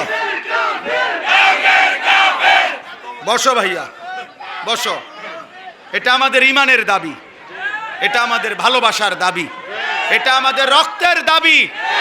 আমরা মুহাম্মদ আরবি সাল্লাল্লাহু আলাইহি সাল্লামের ইজ্জতের জন্য আমাদের পূর্বপুরুষ বারবার জীবন দিছে, আমরাও দেব ইনশাআল্লাহ, আমরাও দেব ইনশাআল্লাহ। আমি বললাম ছেলেরা, আল্লাহর জন্য, দ্বীনের জন্য, নবী সাল্লাল্লাহু আলাইহি সাল্লামের ইজ্জতের জন্য যখন, এই ছেলে আমার কথা মনে রাখো বাপ, যখন যে পরিমাণ যুবক ইসলামের জন্য দরকার ছিল আল্লাহ তখন সেই পরিমাণ নিছে, আগামী দিনও নিবে। তুমি দোয়া করো, আল্লাহ আমাকে মুমিনের কাফেলায় রাখেন, আল্লাহ মাহাদির কাফেলায় রাখেন। তুমি দোয়া করো, আল্লাহ চাইলে নেবে, আল্লাহ চাইলে নেবে। আল্লাহ নিজে বলছে, বন্ধু মক্কার জমিনে আপনি দাওয়াত দেন, লোক নিমু আমি। নবীজিকে আল্লাহ বলছে, বন্ধু দাওয়াত আপনি দেন, লোক নেব আমি। লোক নিবে কে? এজন্য আল্লাহ বলছে, নবীজি আবু বকরকেও দাওয়াত দিছে, আবু জেহেলকেও দাওয়াত দিছে, আবু লাহাবকেও দিছে, ওমরকেও দিছে। আল্লাহ বলছে, আবু বকরকে আমি নিলাম, আবু জেহেলকে নিলাম না, আবু লাহাবকে নিলাম না, ওমরকে নিলাম, ওসমানকে নিলাম, উতবাকে নিলাম না, আলীকে নিলাম, সাইবাকে নিলাম না। আল্লাহ বলছে, বন্ধু আমি যাকে চাইলাম তাকে নিলাম, যাকে চাইলাম না নিলাম না। আপনি বলেন সবাইকে লোক নেমু আমি। এই জন্য আমরা বলে তো যাচ্ছি সবাইকে, কিন্তু রব ইমানের জন্য, ইসলামের বিজয়ের জন্য, কালেমার পতাকার জন্য লোক নেবে কে? আল্লাহ যেন তোমাকে কবুল করে, আল্লাহ যেন তোমাকে কবুল করে, আল্লাহ যেন তোমার পরবর্তী জেনারেশনকে কবুল করে। আমি আমার ছেলেকে বারবার হাত ধরে ধরে বলছি, আমার দুই সন্তানকে, বাপ আমি যদি কোনোদিন হারিয়ে যাই পৃথিবী থেকে, তুই বলবি আল্লাহর কথা, কালেমার কথা বলবা, ইমানের কথা বলবা, আল্লাহর জন্য জান দিবা, আল্লাহর জন্য জীবন দিলে, আল্লাহর জন্য দুশমনের আঘাতপ্রাপ্ত হলে এটা লজ্জার নয়, বরং এটা ইজ্জতের বিষয়। আমাদের মজলুম যারা কারা নির্যাতন সহ্য করেছেন, ওনারা জাতির কাছে ঘৃণিত, সম্মানিত, সম্মানিত। যুগে যুগে ইসলামের জন্য, আল্লাহর দ্বীনের জন্য যারা জীবন দিয়েছে, যারা কষ্ট, লাঞ্ছনা, জুলুম, অত্যাচার সয়েছে, পৃথিবীতে তারা অমর হয়ে আছে। আল্লাহ তোমাদেরকেও তৌফিক দেন, কবুল করেন। আমার প্রিয় ভাই, সূরা ফাতিহার 4টা আয়াত আমি পড়ছিলাম, আমি লম্বা তাফসির করতে চাচ্ছি না, শুধু একটা কথা বোঝানোর জন্য এই 4টা আয়াত পড়ছি। মহান আল্লাহ পাক রব্বুল আলামিন প্রথম আয়াতের মধ্যে বলছে, আলহামদুলিল্লাহি রব্বিল আলামিন। আমরা অর্থটা জানি, সমস্ত প্রশংসা ওই আল্লাহর জন্য যিনি জগৎসমূহের প্রতিপালক। অর্থ হলো, আল্লাহ বলেন, বান্দা এই সৃষ্টি জগতের সব কিছু আমি লালন পালন করি। যেখানে যত আয়োজন, যেখানে যত সৌন্দর্য, যেখানে যত মায়া, যেখানে যত ভালোবাসা, যেখানে যত পছন্দনীয়, যেখানে যা কিছু ব্যবস্থাপনা, সব আমার, সব আমার, সব আমার। অতএব ইনসাফের দাবি বান্দা, প্রশংসা আমারই হক। প্রশংসা, ফুলের যত সুন্দর, ফলের যত সুন্দর, গাছের যত সুন্দর, মাছের যত সুন্দর, পাখির যত সুন্দর, মানুষের চেহারার যত সুন্দর, এই জীবনের আয়োজনের যত সুন্দর, চারিদিকে যত আয়োজন, সব যার, প্রশংসা তার। প্রশংসা কার? অতএব জীবনের এত সৌন্দর্যময় পৃথিবী উপভোগ করে তুমি আল্লাহ চেনো না কেন? তুমি আল্লাহ চেনো না কেন? তুমি মালিক চেনো না কেন? তুমি মালিক চিনবা না কেন? অতএব এই প্রথম কথা, এটা আমাদের সমস্ত প্রশংসার হকদার কে? আল্লাহ, আল্লাহ। 2 নাম্বার, আল্লাহ বলে, এই গোটা জগৎ আমি বান্দা লালন পালন করি, তোমার জন্য সব কিছুর ইন্তজাম করছি। এটা আমি অপারগ হয়ে না, আমার উপরে কেউ চাপাইয়া দেয় নাই। আর রহমানির রহিম, আমি সীমাহীন দয়ালু, আমি পরম করুণাময়, আমি অতীব দয়ালু। আমার দয়া, আমার মায়া, আমার রহমত, আমার ভালোবাসার কারণেই আমি আল্লাহ এই কায়নাতের সব কিছু লালন পালন করছি। সেকেন্ড সেকেন্ড, পলক পলক, মুহূর্ত মুহূর্ত তোমার রিজিক, তোমার ব্যবস্থাপনা, কায়নাতের সব কিছু তোমার কাছে পৌঁছাচ্ছে। 3 নম্বরে আল্লাহ বলেন, মালিক ইয়াউমিদ্দিন। এই কথাটা দোস্ত আমি শুধু বুঝাইতে চাই, বাবাদেরকেও আল্লাহ তাআলা আমাদেরকে দুনিয়াতে খাইতে দিছেন, ঘুমাইতে দিছেন, দুনিয়া ভোগ করতে দিছেন। হাজার নাফরমানির পরেও আমাদেরকে আল্লাহ কিছু বলতেছে না। আমরা নামাজ পড়ি না, সেজদা করি না, হালাল খাই না, গুনার মধ্যে ডুবে আছি, তো আমরা মনে করতেছি এভাবেই তো মনে শেষ। আল্লাহ বলে, না বান্দা, আমার রহমত আর দয়া মায়ার কারণে দুনিয়া ভোগ করতে দিচ্ছি, তবে কিন্তু মনে রেখো আমি কিন্তু ছেড়ে দিচ্ছি না, আমি হিসাব ছাড়া না। মালিক ইয়াউমিদ্দিন, আমি একটা বিচারের দিবস, হিসাবের একটা দিন পৃথক আমি নির্ধারণ করেছি। সেদিন আমি শুধুই বিচার করব, সেদিন আমি শুধুই বিচার করব। সেদিনের মালিক আমি আল্লাহ। আমার দেওয়া এই পৃথিবীর এক সেকেন্ডের একটা নিঃশ্বাস আমি হিসাব ছাড়া নেব না। আমার নিঃশ্বাসের হিসাব দিতে হবে, চোখের পলকের হিসাব দিতে হবে, আমার দেওয়া এক এক ফোঁটা পানির হিসাব, রিজিকের হিসাব, দুনিয়া ভোগ করার হিসাব আমাকে বুঝাই দিতে হবে, বুঝাই দিতে। অতএব রাত গভীরে এটা মনে রাখতে হবে। হযরত ওমর রাদিয়াল্লাহু তাআলা আনহু তাফসীরের মধ্যে আছে, একবার 3 দিন ক্ষুধার্ত থাকার পরে উনি হযরত ওমর 2টা খেজুর আর 1 ঢোক পানি পান করছে। আল্লাহর নবী বললেন, ওয়াল্লাহি লা তুসআলু আন হাযান নাঈম। ওমর, আল্লাহর কসম, এই 2টা খেজুর আর পানির হিসাবও কিয়ামতের দিন তোমাকে দিতে হবে। হযরত ওমর কাঁদছিলেন, ইয়া রাসূলুল্লাহ, 3 দিনের ক্ষুধার্ত আমি, এরপরে মাত্র 2টা খেজুর খাইলাম, একটু পানি পান করলাম, এটার হিসাবও দিতে হবে? আল্লাহর নবী বলেন, ওয়াল্লাহি লা তুসআলু, আল্লাহর কসম, হ্যাঁ আল্লাহ এটাও জিজ্ঞেস করবে। দোস্ত আমার, অতএব এই রাত নষ্ট করো না, এমন সুন্দর হায়াত নষ্ট করো না। প্রিয় ভাই, কোনো রাত আর ফিরে না। আজকের মাগরিবের ওয়াক্ত আর হবে না, আজকের এশার নামাজের ওয়াক্ত আব্বা আর হবে না, এই রাত আর আসবে না। এই যে 16ই নভেম্বর 2025 রোজ রবিবার, খোদার কসম এই শিরোনাম, আগামী সপ্তাহে রবিবার আসবে, কিন্তু সেটা 16ই নভেম্বর না। আগামী বছর 16ই নভেম্বর আসবে, কিন্তু সেটা 2025 না, 2026। কি মনে হয় এই শিরোনাম হুবহু আর হবে কোনোদিন? আজকের মাগরিবের ওয়াক্ত আর হবে না। আগামীকালকে তো এটা আগামীকালকের মাগরিব, আজকের এশার ওয়াক্ত আর হবে না, এটা তো আগামীকালকেরটা তো আগামীকালকের এশা। কোনো ঘন্টা, মিনিট, সেকেন্ড আর ফিরে না, আর আসে না। অতএব দয়া করে রাত গভীরে, আমি কষ্ট দিলাম সবাইরে, দূর দূরান্তে ফিরে যায়, আমরাও দূরে ফিরে। আমি এই যে 4 দিন ফতে ফতে, আল্লাহ যদি হায়াত বাঁচায় আজকে বাসায় ফিরব, তাইলে ইনশাআল্লাহ। এই জন্য বললাম সবাই ঘরে ফিরবেন। প্রিয় ভাই, প্রিয় নওজোয়ান, প্রিয় সন্তান, সবাইকে বললাম, আমি বাবাদেরকেও বলি, আল্লাহ তাআলা বলছেন মালিক ইয়াউমিদ্দিন, বান্দা তুমি আমার খুব বেশি দয়া মায়া দেখা ভুলে যেও না, ভুলে যেও না, আমি কিন্তু বিচার দিবসের হিসাব করব। আমি লা যুলমাল ইয়াউম, এক বিন্দু জুলুম হবে না। ওয়ালাদাইনা কিতাবুন ইয়ানতিকু বিল হক ওয়া হুম লা ইউজলামুন, আমার কাছে আমলনামার কিতাব আছে, যেটা আমি লেখাইছি ফেরেশতাদেরকে দিয়ে, সেটা তোমার সামনে ইয়ানতিকু, কথা বলবে, কথা তোমার আমলনামা তোমার সামনে পড়বে, শোনাবে, তোমার আমলনামা কথা বলবে, তোমার জীবনে শোনাবে। সেই আলোকে আমি আল্লাহ ফয়সালা করব, ফয়সালা করব, ফয়সালা করব।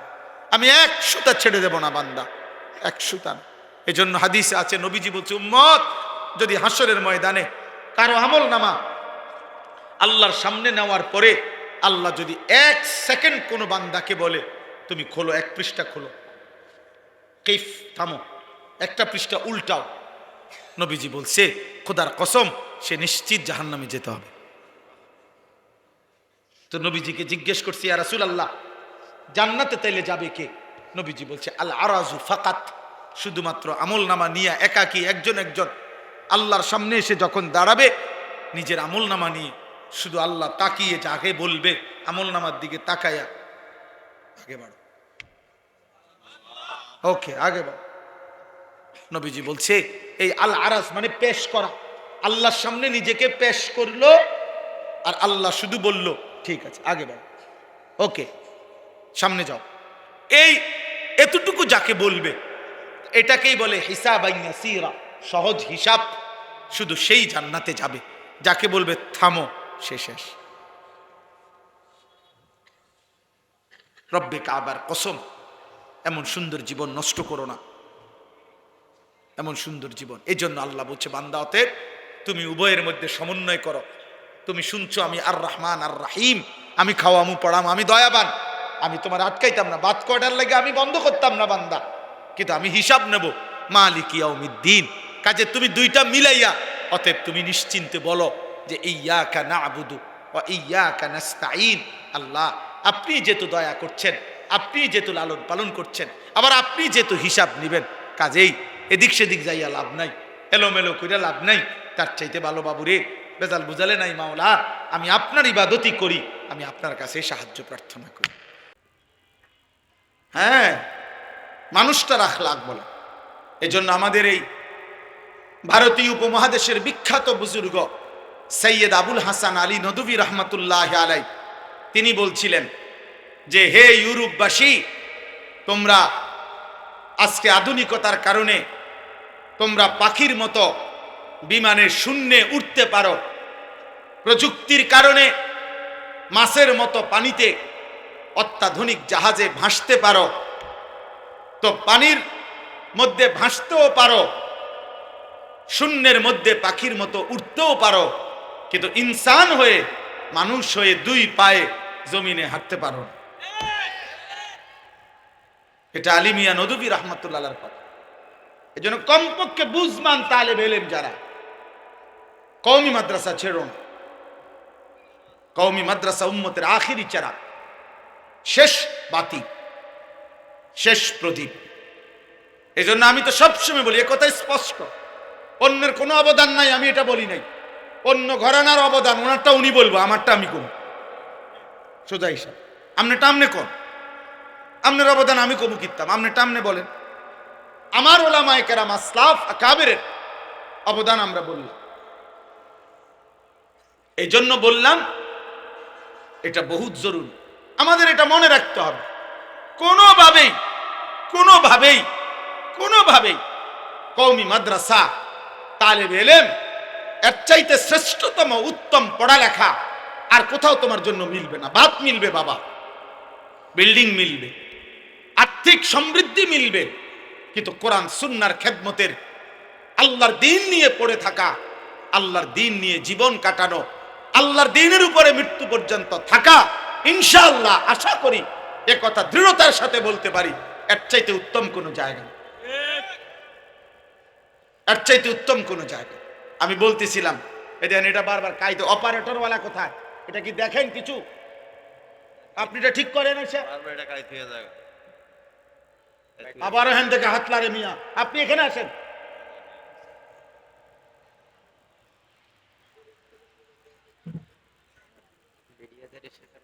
এগুলো খুলেন, এগুলো ফেলে দেন ওদের, এগুলো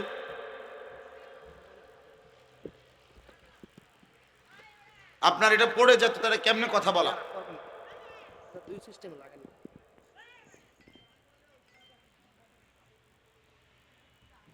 এই জন্য বললাম, আমি একটা সহজ কথা বলি, এখনো আমাদের বাংলাদেশে আলহামদুলিল্লাহ যেই কোনো ইসলাম বিরোধী শক্তি, যত ষড়যন্ত্রকারী শক্তি, ইসলামের বিরুদ্ধে, ইসলাম নিয়ে যাদের গায়ে জ্বালা, ইসলাম নিয়ে যাদের অ্যালার্জি, ইসলামকে যারা পছন্দ করে না, এমন যেই কোনো মুনাফিক, যেই কোনো দুশ্মন আমাদের দেশেই মনে করেন হুজুররা বললে, যখনই বলে যে হুজুররা এই করছে, হুজুররা ওই করছে, হুজুরদের মধ্যে উদারতা কম, হুজুরদের মধ্যে বাড়াবাড়ি বেশি, হুজুররা সাম্প্রদায়িক দাঙ্গা লাগাই দিচ্ছে, হুজুররা আপনার প্রগতির অন্তরায়, আধুনিকতার প্রতিবন্ধক, যত কিছু বলে মনে করেন হুজুররা বলতে যাকে বুঝায়, বিশ্বাস যেই কোনো মানুষ ওদের আচরণ থেকে বের করলে এটাই পাবে, এই হুজুররা বলতে ওরা আমাদের কওমি মাদ্রাসারা হুজুরদেরকেই বুঝায়। ওরা এটা বুঝে হুজুররা, এরাই হুজুর, বিরোধিতাই করুক কিন্তু আমগরে কয় হুজুররা। তো কাজে আলহামদুলিল্লাহ তুমি যে বারবার আমগরে এটা বুঝছো আমরা হুজুর, এবং আমগরে যে স্বীকৃতি দিছ, তোমার এই স্বীকৃতির জন্য তোমার ধন্যবাদ, ধন্যবাদ, ধন্যবাদ। এজন্য আলহামদুলিল্লাহ সব সময় হুজুররা মানে কেউ বিরোধিতা করবে একটি অন্যায়, আল্লাহর বিরুদ্ধে, রাসূলুল্লাহ সাল্লাল্লাহু আলাইহি সাল্লামের বিরুদ্ধে, ইসলামের বিরুদ্ধে, কোরআনের বিরুদ্ধে যেই কোনো রকমের ছোট্ট কেউ কোনো রকম ষড়যন্ত্র করবে, অপমান করবে, তুচ্ছ তাচ্ছিল্য করবে, তো ওই বিরোধিতাকারী সম্প্রদায় সবার আগে ভাবে যে এবার প্রথমেই যারা গর্জে উঠবে তারা কওমির সন্তানরা। এটা জান। এজন্য আলহামদুলিল্লাহ আমাদের ইতিহাস আছে, আমাদের ঐতিহ্য আছে, আমাদের 160 বছরের ইতিহাস আছে। 1866 সনের 30 মে মাসের 30 তারিখ 1866 সনে দারুল উলুম দেওবন্দ, ইন্ডিয়ায় দেওবন্দ এলাকায় একটি ডালিম গাছের নিচে একজন শিক্ষক আর একজন ছাত্র নিয়ে কওমি মাদ্রাসার প্রথম যেই মাদ্রাসা প্রতিষ্ঠিত হয়েছে, আজকে 160 বছর, এই বছরে এখন এই 2025 শেষ হলেই 2026-এ পড়লেই 160 বছর হবে ইনশাআল্লাহ। আলহামদুলিল্লাহ, আলহামদুলিল্লাহ। আজ যদি দারুল উলুম দেওবন্দের যিনি শিক্ষা পরিচালক দেওবন্দ, ওইখানে ওনাকে যদি এখন জিজ্ঞেস করা হয় আপনাদের ছাত্র কতজন, ওনারা বলবে আমাদের জানা নাই। ইতিপূর্বে সাংবাদিক জিজ্ঞেস করছে দারুল উলুম দেওবন্দের নাজেম সাহেবকে, তালিমাতকে, আপনাদের ছাত্র সংখ্যা কত? বলছে আমাদের জানা নাই। বলছে এটা কেমন? আপনি শিক্ষা পরিচালক, আপনাদের ছাত্র সংখ্যা আপনার জানা নাই? বলছে এই জন্য জানা নাই, দারুল উলুম দেওবন্দ এখানে একটা গাছের গোড়া, কিন্তু এই গাছের ডালপালা সারা পৃথিবীময় ছড়িয়ে আছে। এই সারা পৃথিবীর সমস্ত কওমি মাদ্রাসা তো দারুল উলুম দেওবন্দেরই শাখা, আর আমাদের এই সব শাখায় কত মাদ্রাসা, কত ছাত্র, এগুলো আমি হিসাব দেবো কেমনে? এগুলো আমি হিসাব দেবো কেমনে? আলহামদুলিল্লাহ, আলহামদুলিল্লাহ। এই জন্য আমি উৎসাহিত করলাম আমাদের আসলাফ, আমাদের আকাবির, কাসিমুল উলুম আল খায়রাত হযরত মাওলানা কাসিম নানুতুবি রহমাতুল্লাহ আলাই দারুল উলুম দেওবন্দ যিনি প্রতিষ্ঠা করেছিলেন, সেই সময়ের 6 জন বিশ্ববিখ্যাত বুজুর্গ আকাবিরে সিত্তাকে সাথে নিয়ে তিনি সেদিনে তিনি বলে গেছিলেন যে কওমি মাদ্রাসার মূল ভিত্তি, কওমি মাদ্রাসার মূল চেতনা, কওমি মাদ্রাসার মূল পরিচয় 4টি। কয়টা? বলেন কয়টা? আজকের তালেবে ইলম তোমরাও জানো, তোমরাও শিখো। আত্মপরিচয়, আত্মপরিচয় দাম। আমি জানি আমার আব্বা কি ছিলেন, তা আমি আরেকজনের বাপ দেখে আফসোস করা লাগে না। আমি জানি আমার আব্বা 43 বছর কুমিল্লা শহরে এক মসজিদে ইমামতি করছেন। এটা আমার বাবার ইজ্জত, এটা আমার বাবার সম্মান। কাজেই আরেকজনের বাপের 10,000 কোটি টাকা দেখে আমি ধোঁকা খাওয়ার কিছু নাই, ধোঁকা খাওয়ার কিছু নাই। এই জন্য বললাম 4টি মূলনীতি আমাদের কওমি মাদ্রাসার সংক্ষিপ্ত পরিচয়। কওমি মাদ্রাসা কি? কওমি মাদ্রাসার চেতনা কি? কওমি মাদ্রাসার মূল ভিত্তিটা কি? 4টা জিনিস কাসিম নানুতুবি রহমাতুল্লাহ আলাইহি বলে গেছেন। 1 নাম্বার হলো তাওহীদে খালেস। 1 নাম্বার হলো তাওহীদে খালেস। বলেন, সবাই বলেন। একেবারে নির্ভেজাল, বিশুদ্ধ, একেবারে সন্দেহ সংশয় মুক্ত নির্ভেজাল ঈমান। যে ঈমানের মধ্যে, যে লা ইলাহা ইল্লাল্লাহ, এই বিশ্বাসের মধ্যে এক বিন্দু কুফর থাকবে না, শিরক থাকবে না, নেফাক থাকবে না। এরকম কুফর, শিরক, নেফাক মুক্ত, শতভাগ নির্ভেজাল তাওহীদ, ঈমান, আল্লাহর একত্ববাদ, এটা হচ্ছে দারুল উলুমের প্রথম চেতনা। এজন্য আলহামদুলিল্লাহ এই 160 বছরের ভিতরে পৃথিবীময় যেখানেই কুফর, শিরক, নেফাক, যেখানেই আল্লাহর ত্রুটি করে, আল্লাহ পাকের তাওহীদের প্রতিবন্ধক যত কিছু যেখানে হয়েছে, আলহামদুলিল্লাহ সর্বসময়ে দারুল উলুমের সন্তানরা তার প্রতিবাদ করেছে এবং উম্মতের কাছে চিহ্নিত করে দিয়েছে। কখনোই আমরা উলামায়ে দেওবন্দ শিরকের সাথে আপোষ করে নাই, মেনে নেয় না। এটা আমাদের মূল পরিচয় তাওহীদে খালেস, নির্ভেজাল তাওহীদ, নির্ভেজাল তাওহীদ। 2 নাম্বার ইত্তেবায়ে সুন্নাত। বলেন 2 নাম্বার কি? ইত্তেবায়ে সুন্নাত। আমাদের প্রিয় নবী সাল্লাল্লাহু আলাইহি ওয়াসাল্লামের পুরা জিন্দেগীর 23 বছরের সকাল দুপুর রাত, তার জীবন, তার কর্ম, তার আচরণ, তার উচ্চারণ, তার কথা, তার বক্তব্য, তার বাণী, তার সিদ্ধান্ত, তার অনুমোদন, নবী সাল্লাল্লাহু আলাইহি ওয়াসাল্লামের জীবনের একটা একটা সুন্নাত, একটা একটা মূলনীতি, একটা একটা কথা, বক্তব্য, সিদ্ধান্তকে নিজের জীবনে আগলায়া ধরা আর উম্মতের জীবনে বাস্তবায়নের চেষ্টা করা, এটা উলামায়ে দেওবন্দের দ্বিতীয় মেহনত। এজন্য আলহামদুলিল্লাহ সুন্নাতের প্রচার প্রসারে এই ভারতীয় উপমহাদেশে রাসূলুল্লাহ সাল্লাল্লাহু আলাইহি সাল্লামের সুন্নাত প্রচার প্রসারে প্রত্যেক যুগে 160 বছরের ভিতরে সর্বদাই উলামায়ে দেওবন্দের ভূমিকা সবার ঊর্ধ্বে, সবার ঊর্ধ্বে। যার কারণে প্রতিবার যখনই নবীর ভালোবাসার নামে, নবী সাল্লাল্লাহু আলাইহি সাল্লামকে সম্মান দেওয়ার নাম করে যখনই যারা যত বিদআত, কুসংস্কার রাসূলুল্লাহ সাল্লাল্লাহু আলাইহি সাল্লামের নামে চালু করতে চেয়েছে, প্রত্যেকটা বিদআতের বিরুদ্ধে উলামায়ে দেওবন্দ সবার আগে প্রতিবাদ করেছে। বিনিময়ে আজ 160 বছর ধরে আমরা কওমি মাদ্রাসার উলামায়ে কেরাম বহু গালি শুনতেছি, কিন্তু কোন গালিতেই উলামায়ে দেওবন্দকে এক চুল সরাইতে পারে নাই।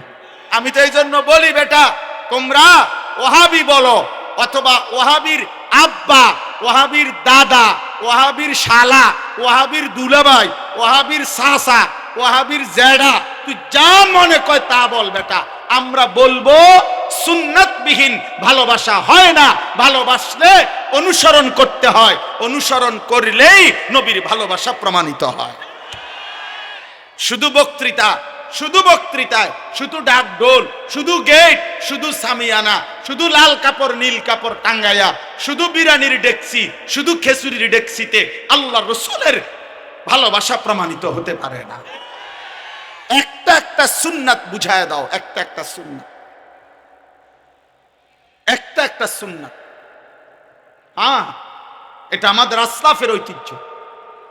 আমাদের কাপাসিয়ার হযরত মহিউস সুন্নাহ হযরত মাওলানা শাহ আবরারুল হক রাহমাতুল্লাহি আলাইহি এই উপমহাদেশের সর্বশেষ সুন্নাতের জন্য যার জান প্রাণ মেহনত ছিল, হাকিমুল উম্মত মুজাদ্দিদুল মিল্লাত হযরত মাওলানা শাহ আশরাফ আলী থানভী রাহমাতুল্লাহ আলাইহির কনিষ্ঠ খলিফা। ওনার বাংলাদেশে যে কয়েকজন বিখ্যাত খলিফা আছেন, এর মধ্যে উনি একজন। কাপাসিয়ার হযরত অধ্যক্ষ মিজানুর রহমান চৌধুরী, আমাদের যাত্রাবাড়ি হযরত মহিউস সুন্নাহ আল্লামা মাহমুদুল হাসান দামাত বারাকাতুহুমুল আলিয়া, হযরত আমাদের মহিউস সুন্নাহ হযরত মাওলানা শাহ আবরারুল হক রাহমাতুল্লাহ আলাইহির খলিফা। এখনো আলহামদুলিল্লাহ বাংলাদেশে আমাদের এই বুজুর্গানে দ্বীনরা যেই পরিমাণ দাওয়াতুল হক সহ মেহনত করছে শুধু সুন্নাত জিন্দা করার জন্য, উম্মতের ঘরে ঘরে দুয়ারে দুয়ারে। সেই ছোট্টবেলায় আমি যখন মাদ্রাসায় পড়ি, তখনও আমি কুমিল্লা টাউন হলে কেন্দ্রীয় ঈদগাহ ময়দানে আমাদের যাত্রাবাড়ি হযরতকে যখনই আসতেন তখনই শুনতাম তিনি যা আজান মস্ক করাইতেছেন, সুন্নাতের তালিম দিতেছেন। আজ এত বছর পরে কর্মজীবনেরও আজকে এই লম্বা হায়াতেও এখনো দেখতেছি এই মানুষরা আল্লাহ রসুলের সুন্নাতকে জিন্দার মেহনতি করে যাচ্ছেন। আলহামদুলিল্লাহ। আমাদের কাপাসিয়ার হযরতের একটা কিতাব আমি এই বছর হযরতের কাছ থেকে এটা দেখছিলাম, ওইখানে দেখার পরে আমার এত পছন্দ হয়েছে যে রাসূলুল্লাহ সাল্লাল্লাহু আলাইহি সাল্লামের সুন্নাতের উপরে তালিমুস সুন্নাহ প্রায় 600 পৃষ্ঠা ব্যাপী বাংলা ভাষায় সমস্ত সুন্নাত নবীজির, ছোট থেকে ছোট বড়, বিন্দু বিন্দু দলিল সহ সুন্দরভাবে চমৎকারভাবে অনেক বড় বড় উলামা শেখুল হাদিসদের পরামর্শ নিয়ে হযরত নবীজির এই সুন্নাতের বই সাজাইছেন। আমার এটা হাদিয়া পাঠাইছিল। আমি দেখার পরে এরপরে আমি বলছি, হযরত আমি এই বই আপনার ওইখান থেকে আনাইয়া আমার গাড়িতে বিক্রি করি ইচ্ছা করে। এই পর্যন্ত প্রায় 1,500-এর চাইতে বেশি বই এই 1-1.5 মাসে বিক্রি করছি। কেন? 400 টাকা মূল্যে। উদ্দেশ্য হইল উম্মতের ঘরে ঘরে। আমি বলছি হযরত, আমি রমজান পর্যন্ত আল্লাহ যদি আমাকে হায়াত দেয়, যতদিন মাহফিল চলবে চেষ্টা করব নবীর সুন্নাতের এই বইটি বিক্রি করতে, এই আশায় যে উম্মতের ঘরে ঘরে আল্লাহর নবীর একটা সুন্নাতের বই পৌঁছে যাক।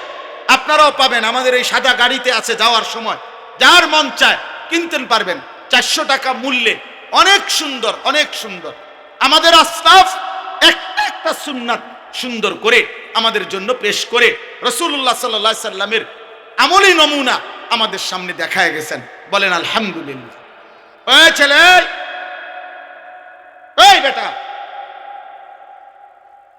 পাঞ্জাবি ওলা, উঠে যাও তুমি এখান থেকে, যাও, চলে যাও, ফালতু কোথাকার।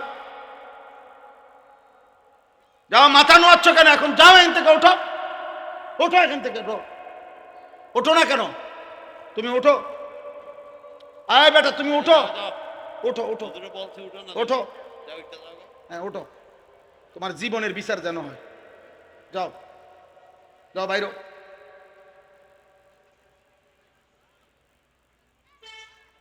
আর জীবনে যেন মনে থাকে। খামখেয়ালি করতে আসছো? হ্যাঁ, অনেকক্ষণ হয়েছে আর কি, মানে হজম হইতেছে না, কোন সময় মোবাইল দিয়ে ছবি উঠাবে। 3 নাম্বার, তাআল্লুক মা আল্লাহ। উলামায়ে দেওবন্দের, দারুল উলুম দেওবন্দের তৃতীয় ভিত্তি চেতনা 3 নাম্বারটা হচ্ছে তাআল্লুক মা আল্লাহ, মহান আল্লাহর সাথে গভীর সম্পর্ক। গভীর সম্পর্ক অর্থাৎ সমস্ত গুনাহ ছেড়ে দিয়ে ইবাদত, আমল, ফরায়েজ, ওয়াজিবাত, সমস্ত ফরজ ইবাদত, ওয়াজিব ইবাদত, মুস্তাহাব নফল ইবাদত সহ জিকির, আসকার, তাসাউফ, আধ্যাত্মিকতা, তাজকিয়া, আত্মশুদ্ধি মেহনতের মাধ্যমে আউলিয়া মাশায়েখদের যে মেহনত, এই মেহনতের মাধ্যমে রাত্র দিন চেষ্টা করে আল্লাহ পাকের সাথে গভীর সম্পর্ক তৈরি করা, এটা উলামায়ে দেওবন্দের, দারুল উলুম দেওবন্দের তৃতীয় চেতনা। এজন্য আলহামদুলিল্লাহ আমাদের উলামায়ে দেওবন্দের অধিকাংশ উলামায়ে কেরাম কোনো না কোনো আল্লাহ ওয়ালার হাতে বায়াত এবং কোনো না কোনো আল্লাহ ওয়ালার হাতে নিয়মিত তাসবিহাত ওনার কাছ থেকে নিয়ে আদায় করে থাকে। আপনারা হয়তো জানেন না, আমাদের বহু যারা সাধারণ আছেন, আপনারা জেনারেল, আপনাদেরকে বলছি, আমাদের এই কওমি মাদ্রাসাতে হাজার হাজার পীর, বুজুর্গ, আউলিয়া লক্ষ লক্ষ আছে। বাকি আমরা লাল সালু টাঙ্গাই না, আমরা বিরাট বড় দরবার, 30টা গরু, 90টা খাসি, আপনার বিরাট কইরা বাস দিয়া, মাইক দিয়া, এরপরে চিৎকার হুঙ্কার দিয়া, এরকম ভাবে আমরা মাজার সাজাইছি না আর কি, দরবার সাজায় না আর কি। কিন্তু আলহামদুলিল্লাহ নীরবে নিবৃতে তাসাউফ, আধ্যাত্মিকতা, আত্মশুদ্ধি, তাজকিয়ার মেহনত, সোজা কথা পীর মুরিদির মেহনত, আউলিয়ায়ে কেরামের মেহনত, মাশায়েখের মেহনত, অন্তর পরিশুদ্ধ করার মেহনত, এটা যুগ যুগ ধরে উলামায়ে কেরামের মধ্যে, দেওবন্দি ধারার মধ্যে ছিল, আছে, ইনশাআল্লাহ থাকবে ইনশাআল্লাহ। তাআল্লুক মা আল্লাহ, আল্লাহর সাথে সম্পর্ক। হাকিমুল উম্মত, মুজাদ্দিদুল মিল্লাত আশরাফ আলী থানভী নফফারাল্লাহু মারকাদাহু, এই গোটা পৃথিবীর যত মানুষ বর্তমানে তাসাউফ চর্চা করে, আধ্যাত্মিকতা চর্চা করে, বিশুদ্ধ তাসাউফ, বিশুদ্ধ আধ্যাত্মিকতার জন্য তাকে বারবার হাকিমুল উম্মতের কাছে যাইতেই হবে। উনার কিতাব, উনার তাসনিফাত, উনার লিখনির থেকে তাকে উপকৃত হতেই হবে, নয়তো তাসাউফের পূর্ণ গভীর এবং সৌন্দর্যের রঙই বুঝতে পারবেন। আলহামদুলিল্লাহ, শেখুল ইসলাম আওলাদে রসুল সৈয়দ হুসাইন আহমদ মাদানী রহমতুল্লাহ আলাইহি, আমাদের মাদানীর খানদানের, মাদানীর সিলসিলার আজকে সারা পৃথিবীতে হাজার হাজার লাখো আউলিয়া, বুজুর্গ, মাশায়েখ এই আধ্যাত্মিকতা, তাআল্লুক মা আল্লাহ এর খেদমত করে যাচ্ছে। বলেন আলহামদুলিল্লাহ। 4 নাম্বার, এলায়ে কালিমাতুল্লাহ, সোজা কথা জিহাদ ফি সাবিলিল্লাহ। 4 নাম্বার হলো দারুল উলুম দেওবন্দের চতুর্থ মূলনীতি, ইলায়ে কালিমাতুল্লাহ, আল্লাহর জমিনে আল্লাহর কালেমা বুলন্দ করা, আল্লাহর জমিনে আল্লাহর দ্বীন বুলন্দ করা, আল্লাহর জমিনে আল্লাহর দ্বীনকে বুলন্দ করার সর্বাত্মক মেহনত, যেটার একমাত্র আল্লাহ প্রদত্ত কোরআন সুন্নাহ সমর্থিত প্রকৃত পদ্ধতি জিহাদ ফি সাবিলিল্লাহ।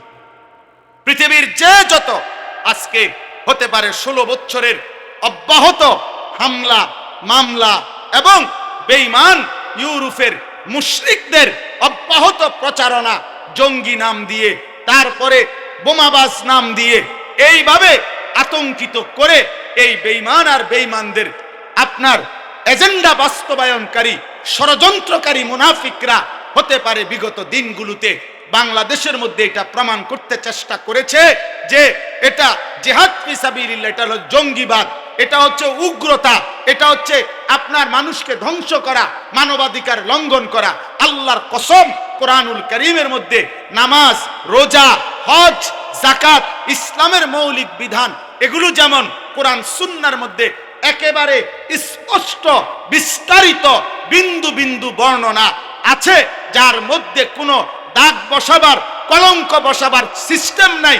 তো ইনশাআল্লাহ আল্লাহর কসম উলামায়ে কেরাম এটা প্রমাণ করে দিয়েছে, দিবেও ইনশাআল্লাহ, যে জিহাদ ফি সাবিলিল্লাহ ইসলামের একটি মৌলিক বিধান, একটি বিধান, এর মধ্যে কারো জঙ্গিবাদ, কারো উগ্রবাদ, কারো বোমাবাদ কোনো কিছু চাপিয়ে জিহাদ ফি সাবিলিল্লাহ আল্লাহর জমিন থেকে বন্ধ করা যাবে না, যাবে না, যাবে না কখনোই। উম্মতে মুসলিমা ভুলবে না, মুশরিক বেঈমানরা, ইউরোপের বেঈমানরা, তোমরাও এটা মনে রাখো, আরেকবারও চেষ্টা করে দেখো। আবার হয়তো 16 বছর হবে, আবার হয়তো 32 বছর হবে, আবার হয়তো 48 বছর হবে, কিন্তু বারবার ইমানদার মুসলমান জিহাদ ভুলবে না, বরং তোমাদের ধোঁকা ধরে ফেলবে, তোমাদের ধোঁকা বাটপারি ধরে ফেলবে। তোমরাই বানাইছো, তোমরাই পাঞ্জাবি লাগাইছো, তোমরাই টুপি বা ফিন্দাইছো, তোমরাই দাড়িওয়ালা বানাইয়া, তোমরাই আপনার নিজের মতো এজেন্ডা বাস্তবায়নের জন্য বোমাবাজ তৈরি করেছো। আমাদের কওমি মাদ্রাসার নিয়মতান্ত্রিক খেদমত করা কোন উলামায়ে কেরাম, কোন তালেবে ইলম, আল্লাহর কোরআন, রাসূলের সুন্নাহ যার কলিজার ভিতরে আছে, সে এমন উগ্র পন্থার কোন কাজ বাংলা না, সারা পৃথিবীর জমিনে কোথাও কেউ করে নাই বেটায়, বরং প্রত্যেকটাই ষড়যন্ত্রকারীদের ষড়যন্ত্রের ফসল। অতএব জিহাদ ফি সাবিলিল্লাহ ছিল, আছে, থাকবে। থাকবে কিনা বলেন, থাকবে কিনা বলেন?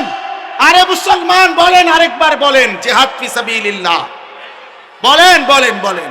সাবিলুনা, সাবিলুনা, আল জিহাদ, আল জিহাদ, তরিকুনা, তরিকুনা, আল জিহাদ, আল জিহাদ। আবার কেউ হয়তো হারিয়ে যাবে, আবার কেউ গুম হবে, আবার কেউ খুন হবে, আবার শহীদ হবে, আবার জেলে যাবে, কিন্তু আল্লাহর জমিনে আল্লাহর কালেমা প্রতিষ্ঠিত বুলন্দ হবেই হবে ইনশাআল্লাহ। কোন সন্দেহ, কোন সন্দেহ কারো জন্য আমি আপনি এরকম 2-4-10 লাখ আলেমের জন্য ইসলাম আটকাবে না। আমরা হয়তো চলে যাব, কিন্তু আগামীর প্রজন্ম, নতুন জেনারেশন ইসমানের পতাকা, ইসলামের পতাকা, মাহাদির পতাকা বিশ্বময় উড়াবে ইনশাআল্লাহ। এজন্য জিহাদ থাকবে। আল জিহাদু মাযিন ইলা ইয়াউমিল কিয়ামা। আল্লাহর নবী বলছেন কিয়ামত পর্যন্ত জিহাদ থাকবে। কোন পর্যন্ত? অতএব জঙ্গি বলো, বোমাবাজ বলো, সন্ত্রাসী বলো, উগ্রপন্থী বলো, এডি বলতে বলতে আস্তে আস্তে আর চলে না। বহুত শব্দ এরকম মার্কেটে দিছে, খায় না, খায় না, এগুলা খায় না। অনেক কিছু মাঠে মারা গেছে। এ আগে যেরকম ওয়াহাবি কইতো, অনার এডি খায় না। হ্যাঁ, অনার আগের মতো জিলাপিও বেচা হয় না। দেখছি আমি চারিদিকে তাকাইয়া দেখছি, আগের বেচা কিনা নাই, আগের বেচা কিনা নাই। হ্যাঁ, অতএব এই মৌলবাদ, এরপরে দিয়ে প্রগতির অন্তরায়, যত বুদ্ধিজীবী, যত পণ্ডিত, যতবারই ইসলাম ওলামা কওমি মাদ্রাসার বিরুদ্ধে যাই বলেছে, শেষ পর্যন্ত ওদের সব শব্দ ব্যর্থ হয়েছে। জিহাদ, ঈমান, ইসলাম, কালেমা, কোরআন, সুন্নাহ এটাই জমিনে টিকে আছে এবং এটা টিকেই থাকবে, এটা টিকেই থাকবে, এটা টিকেই থাকবে। আমরা সেদিন পত্রিকা আসছিল যে বাংলাদেশের মজলুম আলেমে দ্বীন, আমার দেশের বর্তমান কায়েদে মিল্লাত, যিনি আপনার এই বৃদ্ধ বয়সে উম্মতের দাঁড়ে দাঁড়ে বেকরার হয়ে ঘুরছেন, আমাদের মধুপুরের পীর সাহেব হুজুর কায়েদে মিল্লাত আল্লামা আব্দুল হামিদ পীর সাহেব মধুপুরী, যিনি বিগত সময়ে এতটা কষ্ট পাইছিলেন যে যার 4টা ছেলে যখন একসাথে জেলখানায় ছিল, তখন 4টা ছেলের মামলার ফাইলপত্র নিয়ে এই বাংলাদেশের বহু মন্ত্রী এমপির দ্বারে দ্বারে তিনি ঘুরছিলেন এই বৃদ্ধ বয়সে। সেই মানুষটাকে তখন ওইখানে লিখছে লম্বা রিপোর্ট যে এমনও দিন গেছে, এই বৃদ্ধ মানুষ যখন গিয়া পৌঁছে ওই বেটার কাছে, ওই বেটা বলছে আজকে সময় নাই, অন্যদিন আইসেন, তারাই দিছে। আজকে তারা বিদেশের জমিনে ঘুরতেছে এক জায়গা থেকে আরেক জায়গায় একটু আশ্রয়ের আশায়। আর আল্লামা আব্দুল হামিদ মধুপুরীর এক ডাকে ঢাকার সোহরাওয়ার্দী উদ্যানে 20 লক্ষ মুসলমান খতমে নবুয়তের আন্দোলনে যোগ দিয়েছে। 150 চাইতে বেশি আন্তর্জাতিক উলামায়ে কেরাম, 150 জনের চাইতে বেশি সেদিন 15ই নভেম্বর 2025 রোজ শনিবার ঢাকার সোহরাওয়ার্দী উদ্যানে অংশগ্রহণ করেছে। এটা যার ডাকে হয়েছে তিনি আব্দুল হামিদ, তিনি আমার মধুপুরের পীর সাহেব আমাদের। অতএব এটা প্রত্যেক যুগে ইনশাআল্লাহ, প্রত্যেক যুগেই উলামায়ে দেওবন্দে পর্যাপ্ত পরিমাণ আল্লাহ তাআলা যখন যে পরিমাণ হিম্মতওয়ালা বাহাদুর যখনই দরকার হয়েছে আল্লাহ তাআলা ইন্তজাম করে দিয়েছে, ইন্তজাম করে দিয়েছে। আজকে আমি এতটুকু কথাই আমার সমাপ্তি অংশে আমি এই 4টা কথা বলে ফেলছি। দারুল উলুম দেওবন্দের মূল নীতি কয়টা বলেন? কওমি মাদ্রাসার মূল নীতি কয়টা? তালেবে ইলম তোমরা বলো কয়টা? কওমি মাদ্রাসায় এই মুহূর্তে যারা পড়ো তোমরা আলাদা হাত তোলো তো, মাশাআল্লাহ, হাত তোলো, তোলো, তুলে রাখো। তোমরা বলো তো থাকবো ইনশাআল্লাহ এখানেই, কওমি মাদ্রাসায় থাকবো তো ইনশাআল্লাহ, বলো মৃত্যু পর্যন্ত থাকবো ইনশাআল্লাহ, বলো আল্লাহর দ্বীন নিয়ে থাকবো ইনশাআল্লাহ।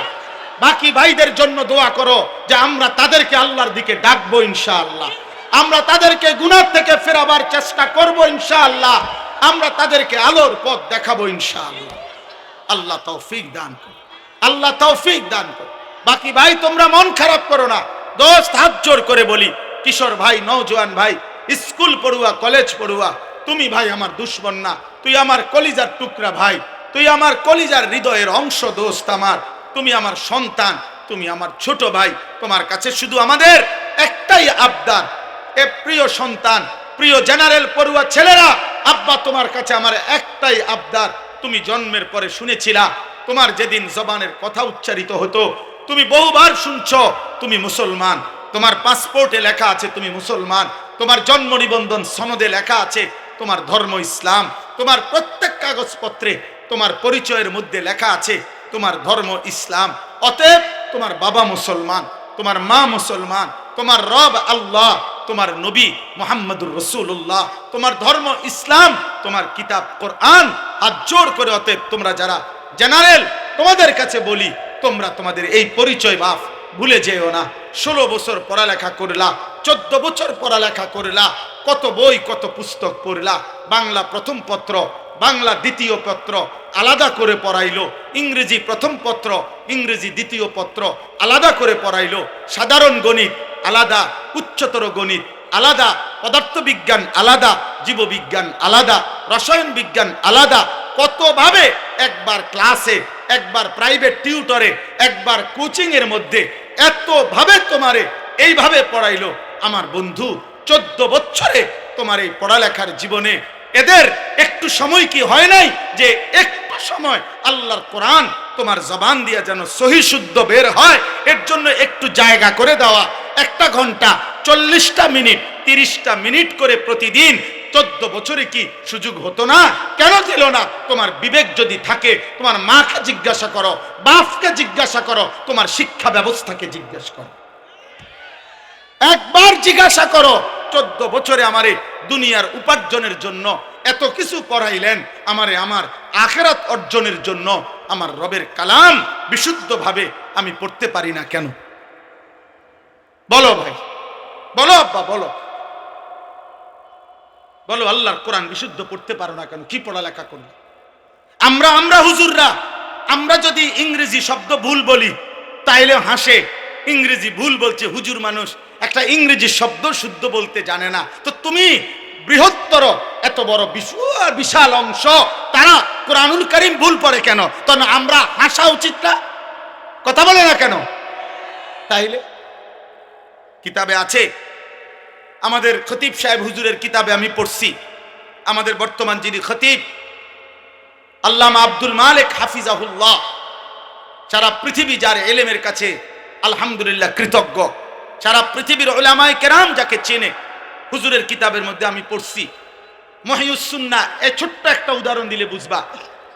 মহিউস সুন্নাহ হযরত মাওলানা শাহ আবরারুল হক রাহমাতুল্লাহ আলাইহি, যার নাম আমি একটু আগে বললাম, এই কিতাবের কথা বলতে গিয়ে ওনার আজীবন মেহনত ছিল, কোরআন শুদ্ধ করো, সুন্নাতের একটা একটা আমল ঠিক করো, তো কোরআন শুদ্ধ করো, এটাও ওনার ফিকির ছিল।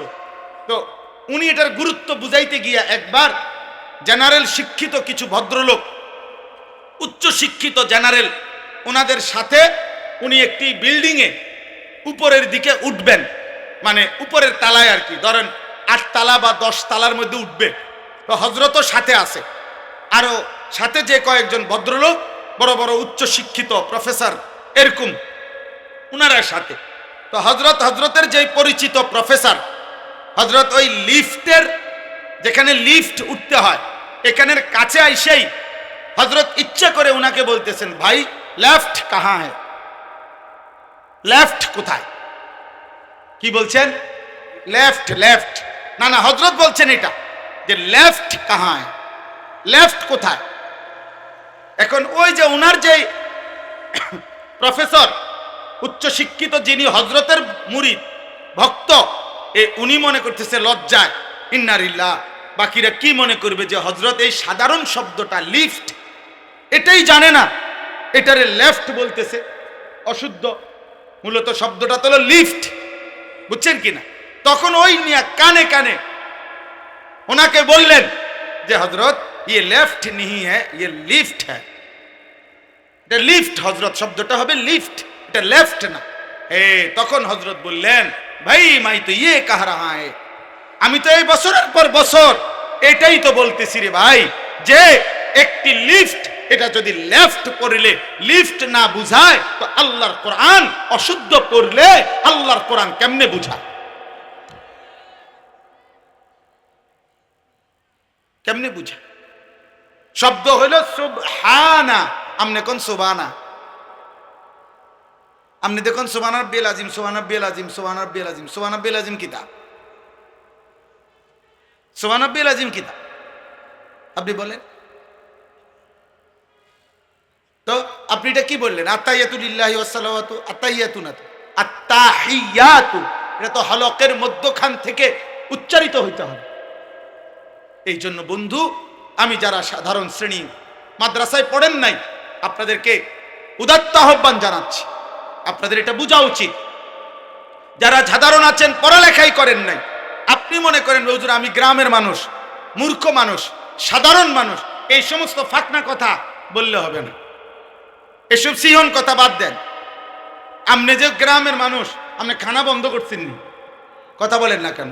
আপনি মূর্খ মানুষ, আপনি নাম দস্তখত করতে পারেন না, আপনি গোশত দিয়ে ভাত খান কেন? এই মূর্খ মিয়া, আপনি শুধু 3 বেলা ডাল দিয়ে ভাত খাবেন, পড়ালেখা করছেন না, আবার গোশত লন কেন? কথা বলেন না কেন? হ্যাঁ, আপনি না বলে মূর্খ, আপনি খাটে খাটে শুন কেন? মানে মাটি ছুঁবেন। আপনি টাইলস লাগালেন কেন ঘরে? আপনি যে দুনিয়া ভোগ করতেছেন সব সমান সমান, আর এমনি আখিরাতের কথা বললেই আমি মূর্খ মানুষ, আমি অশিক্ষিত মানুষ। আর তো বাংলা অক্ষরের সাথে আরবি কোরআনের কি সম্পর্ক? আপনি বাংলা অক্ষরে না জানেন না, সরু সরে আনা জানেন না, তো এটার লগে এটা মিলাইছেন কেন? এটার সাথে এটা মিলান কেন?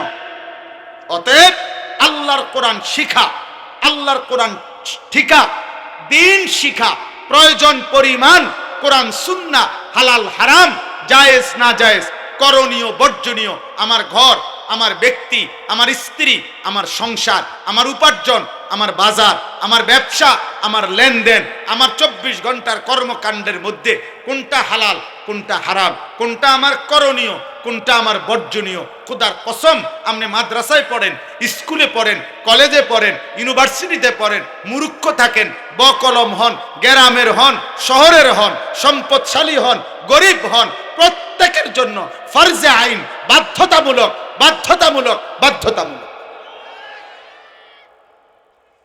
এজন্য আমরা এটা কওমি মাদ্রাসার চেতনা থেকে এটা বললাম, আমরা চাই উম্মতের হার তফসির শিখুক, কোরআন শিখুক, সেজদা শিখুক। আল্লাহ তৌফিক দান করেন, আল্লাহ তৌফিক দান করেন, আল্লাহ কবুল করে নেন। অতএব এই শেষ কথা হলো, আল্লাহ তাআলা বলেন, ওয়াকালু আইদা যালালনা ফিল আরদি আইন্না লাফি খালকিন জাদীদ।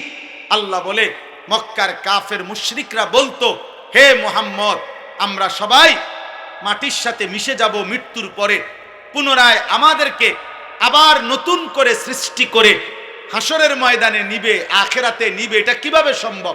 আমগো হাড্ডি পাইব কই, গোশত পাবে কই, চামড়া পাবে কই, মাটি পাইবে কই? কোন জায়গার মাটি কোন জায়গায় চলে গেছে? 500 বছর আগের কবর, এখন হয়তো ওই জায়গার মধ্যে কবরও নাই, লাশও নাই, মাটিও তো নাই, হয়তো খাল হয়ে গেছে, নয়তো নদী হয়ে গেছে।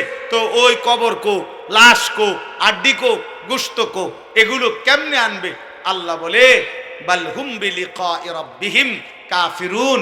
বন্ধু, প্রত্যেক নাফরমান, প্রত্যেক পাপী, প্রত্যেক মুশরিক, প্রত্যেক বেঈমানের মূল আপত্তি আখিরাত নিয়ে। কোনোভাবেই আখিরাত বুঝতে চায় না, আখিরাত মানতে চায় না, আখিরাতের কথা বলতে চায় না, আখিরাতের কথা শুনতে চায় না। কারণ জানে আখিরাত মানা মানে আল্লাহর মুখোমুখি হইতে হবে, আর আল্লাহর মুখোমুখি হইতে হইলে গুনাহ ছেড়ে দিতে হবে, সমস্ত বন্দেগী করতে হবে। এজন্য অসভ্যতাও ছাড়ে না, আখিরাতও মানতে চায় না। মূল বিষয় নাই তো সবাই বুঝে আখিরাত সত্য, আখিরাত হবে, কারণ এটা আল্লাহই করবে। আর আল্লাহ বলছেন আমি জীবন দেই, তো দিচ্ছেন। আল্লাহ বলছেন আমি মৃত্যু দেই, তো দিচ্ছেন। তো যিনি জীবন দিচ্ছেন, যিনি মৃত্যু দিচ্ছেন, আমরা দেখতেছি হইতেছে আল্লাহর এই কথাটা, তো সেই আল্লাহই বলছেন আখিরাত হবে। তো আল্লাহ মনে করেন এই তিনটা কথা বলছে, যে আমি জীবন দেই, আমি মৃত্যু দেই, আমি আখিরাত তোমাদেরকে আনবো। ধরেন, তখন আগের দুইটা হইছিনি, কথা বলে না, আগের দুইটা হচ্ছেনি, জন্ম হচ্ছে কিনা, মৃত্যু হচ্ছে কিনা, তো এই দুইটা আল্লাহ করে, আল্লাহ বলছে কিনা? তো আল্লাহর বলা এই দুইটা যদি ঠিক হয়, তো এটা ঠিক হইতো না কেন? 3 নাম্বারটা ঠিক হবে না কেন? তো সহজ কথা, বাংলা ওটা তো 2 এ 2 4, ওটা একদম সহজ হিসাব। এই জন্য আল্লাহ বলেন প্রত্যেক বেঈমান বুঝে আখিরাত হবে, কিন্তু ইচ্ছে করে না বুঝার ভান করে। কারণ ওরা জানে আখিরাত মেনে নেওয়া মানেই আল্লাহকে মেনে নেওয়া, আখিরাত মেনে নেওয়া মানেই গুনাহ, চুরি, ডাকাতি, জিনা, ব্যভিচার, মদ, জুয়া, অশ্লীলতা, অসভ্যতা, শিরিক, কুফর, মূর্তি পূজা, এগুলো ছেড়ে দাও। এই জন্য কোনোভাবেই ওইটা কয় না, বরং কয় কিভাবে সম্ভব, কেমনে বানাইবো, হাড্ডি পাইব কই, গোশত পাইব কই, তোর দরকার কি, তোর 14 গোষ্ঠীর দরকার কি তোর এগুলা? যিনি বানাইবে উনি আগের বার সৃষ্টি করছেন, ওইবারে উনি পারলে তিনি এইবার পারবেন না কেন? তো তোমারে নি বানাইতে কইছে, বানাইবে তো আল্লাহ না। আল্লাহ কোরআনে বলছেন, বালা কাদিরিনা আলা আন নুসাব্বিয়া বানানা। বান্দা শোনো, আমি শুধু আখিরাতে তোমাদের সমস্ত মানুষকে পুনরায় ফিরিয়ে আনবো এটা না, বরং দুনিয়ায় প্রথম থেকে শেষ পর্যন্ত প্রত্যেকটা মানুষের হাতের আঙ্গুলের ভিতরে যে রেখা, এই যে আমরা যে টিপসই দেই বা ফিঙ্গার দেই মেশিনে, ভিতরের যে রেখা, আমরা যেমন এখন বর্তমানে এটারে কি কয়, স্ক্যান করে যে, হ্যাঁ কি কোড, কিউআর কোড, এই কিউআর কোড যেমন বিভিন্ন আঁক থাকে না, এগুলা আলাদা আলাদা দেখতে, তো মনে হয় সবগুলো কি এক, কিন্তু প্রত্যেকটা কোম্পানির এটা আলাদা আলাদা। এটা ওই করলেই, স্ক্যান করলেই আলাদা হয়ে যায়। তো আল্লাহ তাআলা বলেন এই বৃদ্ধা আঙ্গুলের মধ্যে এইটুকু জায়গায় দেখতে সবার বুড়া আঙ্গুল এরকমই 800 কোটি, কিন্তু ভিতরের কিউআর কোড অর্থাৎ ভিতরের রেখা ভিন্ন ভিন্ন ভিন্ন ভিন্ন। তা আল্লাহ বলেন 800 কোটি মানুষ যেই রেখা ভিতরে ভিন্ন দিয়ে আমি আল্লাহ এখন বানাইছি, কিয়ামতের দিন ওই রেখাই দুনিয়ায় যেটা দিছিলাম ওইটাই আমি ফেরত আনব। এই জন্য হাসরের ময়দানে ফিঙ্গার দিলেও আবার আগেরটাই আসবে যেটা দুনিয়া ছিল। আলা আন নুসাউইয়া বানানা, এই বানানা অর্থাৎ আঙ্গুলের অগ্রভাগের রেখা রেখা। তাহলে ভাইয়া আল্লাহ তাআলা বলেন আমি সেটা করব, কিন্তু মূল বিষয় হলো ওরা আমার সাক্ষাৎ চায় না। তো আল্লাহ বলেন এবার শেষ কথা, কুল ইয়াতাওয়াফাকুম মালাকুল মাউতিল্লাযী ওয়াক্কিলা বিকুম সুম্মা ইলা রাব্বিকুম তুরজাউন। আল্লাহ বলেন বন্ধু নবী আমার, আপনি চূড়ান্ত কথা বলে দেন যে তোমাদের প্রত্যেকের জন্য আমি আল্লাহর পক্ষ থেকে নির্ধারিত ফেরেশতা মালাকুল মউত আজরাইল সে তোমাদের মৃত্যু ঘটাবে, জান কবজ করবে। সুম্মা ইলা রাব্বিকুম তুরজাউন, অতঃপর তোমরা সকলেই একদিন হাসরের ময়দানে আমি আল্লাহর সামনে একত্রিত হবে। তার মানে হে আমার বান্দা, তোমরা মানো বা না মানো, বোঝো বা না বুঝো, অথবা বুঝেও না বুঝার ভান করো, যত কৌশলী করো, যত ফন্দি করো, যত মাতবরি করো, যত অহংকারী করো, যত বড়াই করো, আজকে হয়তো ইমাম সাহেবরে থামায় দিলা, হুজুররে থামায় দিলা, ক্ষমতা বাহাদুরি যাই করলা, হয়তো দুনিয়ার হুজুর পারল না তোমার সামনে, কিন্তু আল্লাহ বলে বান্দা মৃত্যুও হবে আখিরাতও হবে, এটা নিশ্চিত জেনে। কি হবে বলেন না? কি হবে? মৃত্যু হবে। আর কি হবে বলো না ভাই, সবাই বলো না। মৃত্যুও হবে, আখিরাতও হবে। আবার বলেন কি হবে বলেন। অতএব এটা জরুরি। অতএব আমাদেরকে আল্লাহর সামনে যেতে হবে, আল্লাহর মুখোমুখি হইতে হবে, আখিরাত হবেই হবে। আমার ভাই, আমার বন্ধু, আমার প্রিয় কিশোর যুবক ছেলেরা, দোস্ত, আজকে তোমরা অনেক ছেলে আখিরাত ভুলে গেছো, আল্লাহ ভুলে গেছো, মালিক ভুলে গেছো। প্রিয় বন্ধু, প্রিয় ভাই আমার, মালিক ভুলে গেলে, রব ভুলে গেলে, সৃষ্টিকর্তা ভুলে গেলে, আল্লাহর থেকে যার বাঁধন ছিঁড়ে যায়, আল্লাহর সাথে যার সুতার রশি ছিঁড়ে যায়, খোদার কসম সে মানুষ থাকে না, মানুষ থাকে না, মানুষ থাকে না, সে জানোয়ার হয়, জানোয়ার জানোয়ার জানোয়ার হয়। আনআম আনআম হয়, চতুষ্পদ জন্তু হয়। উলাইকা কাল আনআম, আল্লাহ কোরআনে বলছে। আল্লাহ থেকে সম্পর্ক বিচ্ছিন্ন হয়ে গেছে। এজন্য প্রত্যেকের কাছে অনুরোধ, চলো ভাই ইমানে, আমলে, আখলাকে, নামাজে, বন্দিগিতে আল্লাহর সাথে সম্পর্ক গড়বো ইনশাআল্লাহ। গুনাহ ছেড়ে দেই। তালেব ইলম ভাই তোমাদেরকেও বললাম, তোমরা কওমি মাদ্রাসায় জমে পড়ো, আর বাকি জেনারেল ভাই তোমাদের কাছে, দোস্ত মোবাইলের আসক্তি ছাড়ো, নারীর আসক্তি ছাড়ো, এই নজর হেফাজত করো, চোখ হেফাজত করো। মনে রাখো, তুমি আগায় আসলেও বা না আসলেও আগামীর পৃথিবীতে মাহদি আসবে, দাজ্জাল বের হবে, ইমানের বিজয় হবে, কালেমার পতাকা বিশ্বময় উড়বে, আর আল্লাহ যাদের দরকার তাদের নেবেন। দেখার বিষয় আমাকে নেবেন কিনা। আল্লাহই বলছে বন্ধু দাওয়াত দেন আপনি সবাইকে, লোক নেব আমি। এজন্য নবী আবু বকরকেও দাওয়াত দিছে, আবু জেহেলকেও দাওয়াত দিছে। আল্লাহ বলছে বন্ধু আবু বকরকে নিলাম, আবু জেহেলকে নিলাম না, ওমরকে নিলাম, আবু লাহাবকে নিলাম না, ওসমানকে নিলাম, উতবাকে নিলাম না, আলীকে নিলাম, শাইবাকে নিলাম না। আল্লাহ বন্ধু, আল্লাহ বলছে যে লোক নেব আমি, দাওয়াত দেবেন আপনি, আপনি বলেন সবাইকে, কিন্তু যে কয়জন দরকার আমারটা আমিই নেব। অথচ দুজন, আবু বকর আবু জেহেল কুরাইশ বংশের, ওমর আবু লাহাব কুরাইশ বংশের, উসমান উতবা কুরাইশ বংশের, আলী শাইবা কুরাইশ বংশের, সবাই কুরাইশ বংশের। কিন্তু আল্লাহর পছন্দ হয়েছে যাকে, তাকে নিছেন, যাকে পছন্দ হয় নাই তাকে বিতাড়িত করে দিয়েছেন। এজন্য প্রিয় ভাই, ইসলাম বিজয় হবে, কালেমার বিজয় হবে, মাহাদি আসবে, ইমানের পতাকা উড়বে, বিশ্বময় আরেকবার সারা পৃথিবীতে ইসলামের খেলাফত আরেকবার জিন্দা হবে। কিন্তু দেখার বিষয় হলো সেই কাফেলায় আমি, আমার সন্তান, আমার পরবর্তী বংশধর থাকবে কিনা। আল্লাহ আমাদেরকে তৌফিক দান করেন। এজন্য ভুল করো না বাপ। কওমি মাদ্রাসার এই ইসলামী মহাসম্মেলন বৃহত্তর দাউদকান্দি, মেঘনা, তিতাস কওমি মাদ্রাসা শিক্ষা বোর্ডের আজকের এই ইসলামী মহাসম্মেলনে আমাদের দুই পাশে আমাদের শ্রদ্ধেয় মুরব্বী ওলামায়ে কেরামকে সামনে রেখে আমি সমস্ত নওজোয়ানকে উদাত্ত আহ্বান করেছি, বলছি আগামী দিনের ইসলামের জন্য তোমরা প্রস্তুতি নাও। শুধু ইমানদার মুসলমান বাংলাদেশ নিয়ে স্বপ্ন না, একজন মুসলমান সারা পৃথিবী নিয়ে স্বপ্ন ইনশাআল্লাহ। ফজরের ক্যাম্পেইন আমার ভাই মাওলানা সফিউল্লাহ নলচক মাদ্রাসার ওস্তাদ ওই ঘোষণা দিতে গিয়ে বলছে, এটা আমার একটা জিন্দেগির মেহনত, আমি এই মেহনতটা করি, ফজর ক্যাম্পেইনের কাজ করি, অর্থাৎ ফজরের নামাজের মুসল্লি বৃদ্ধির প্রচেষ্টা, ফজরের মুসল্লি যেন বাড়ে।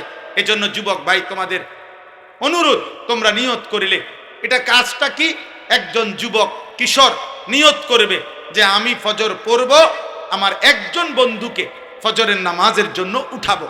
এই তোমরা দুইজন যদি ফজর পড়ো, এবার তোমরা আরো দুইজনকে উঠাবা, চারজনকে উঠাইলে 8 জন, এভাবে ইনশাআল্লাহ বাড়তে থাকবে।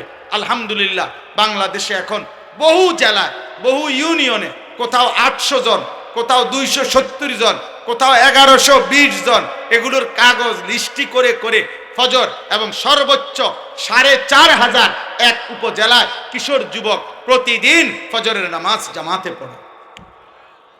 এই জন্য ফজরের এই উদ্দেশ্য কি, উদ্দেশ্য ফজরের জন্য মুসল্লি বৃদ্ধির এই চেষ্টা, এবারে নির্বাচনে প্রার্থী হওয়া। জি না দেন না, এই জন্য না, এই আশায় না, প্রার্থী হওয়ার জন্য না, মার্কা হওয়ার জন্য না, খোদার কসম না, আখিরাতের জন্য।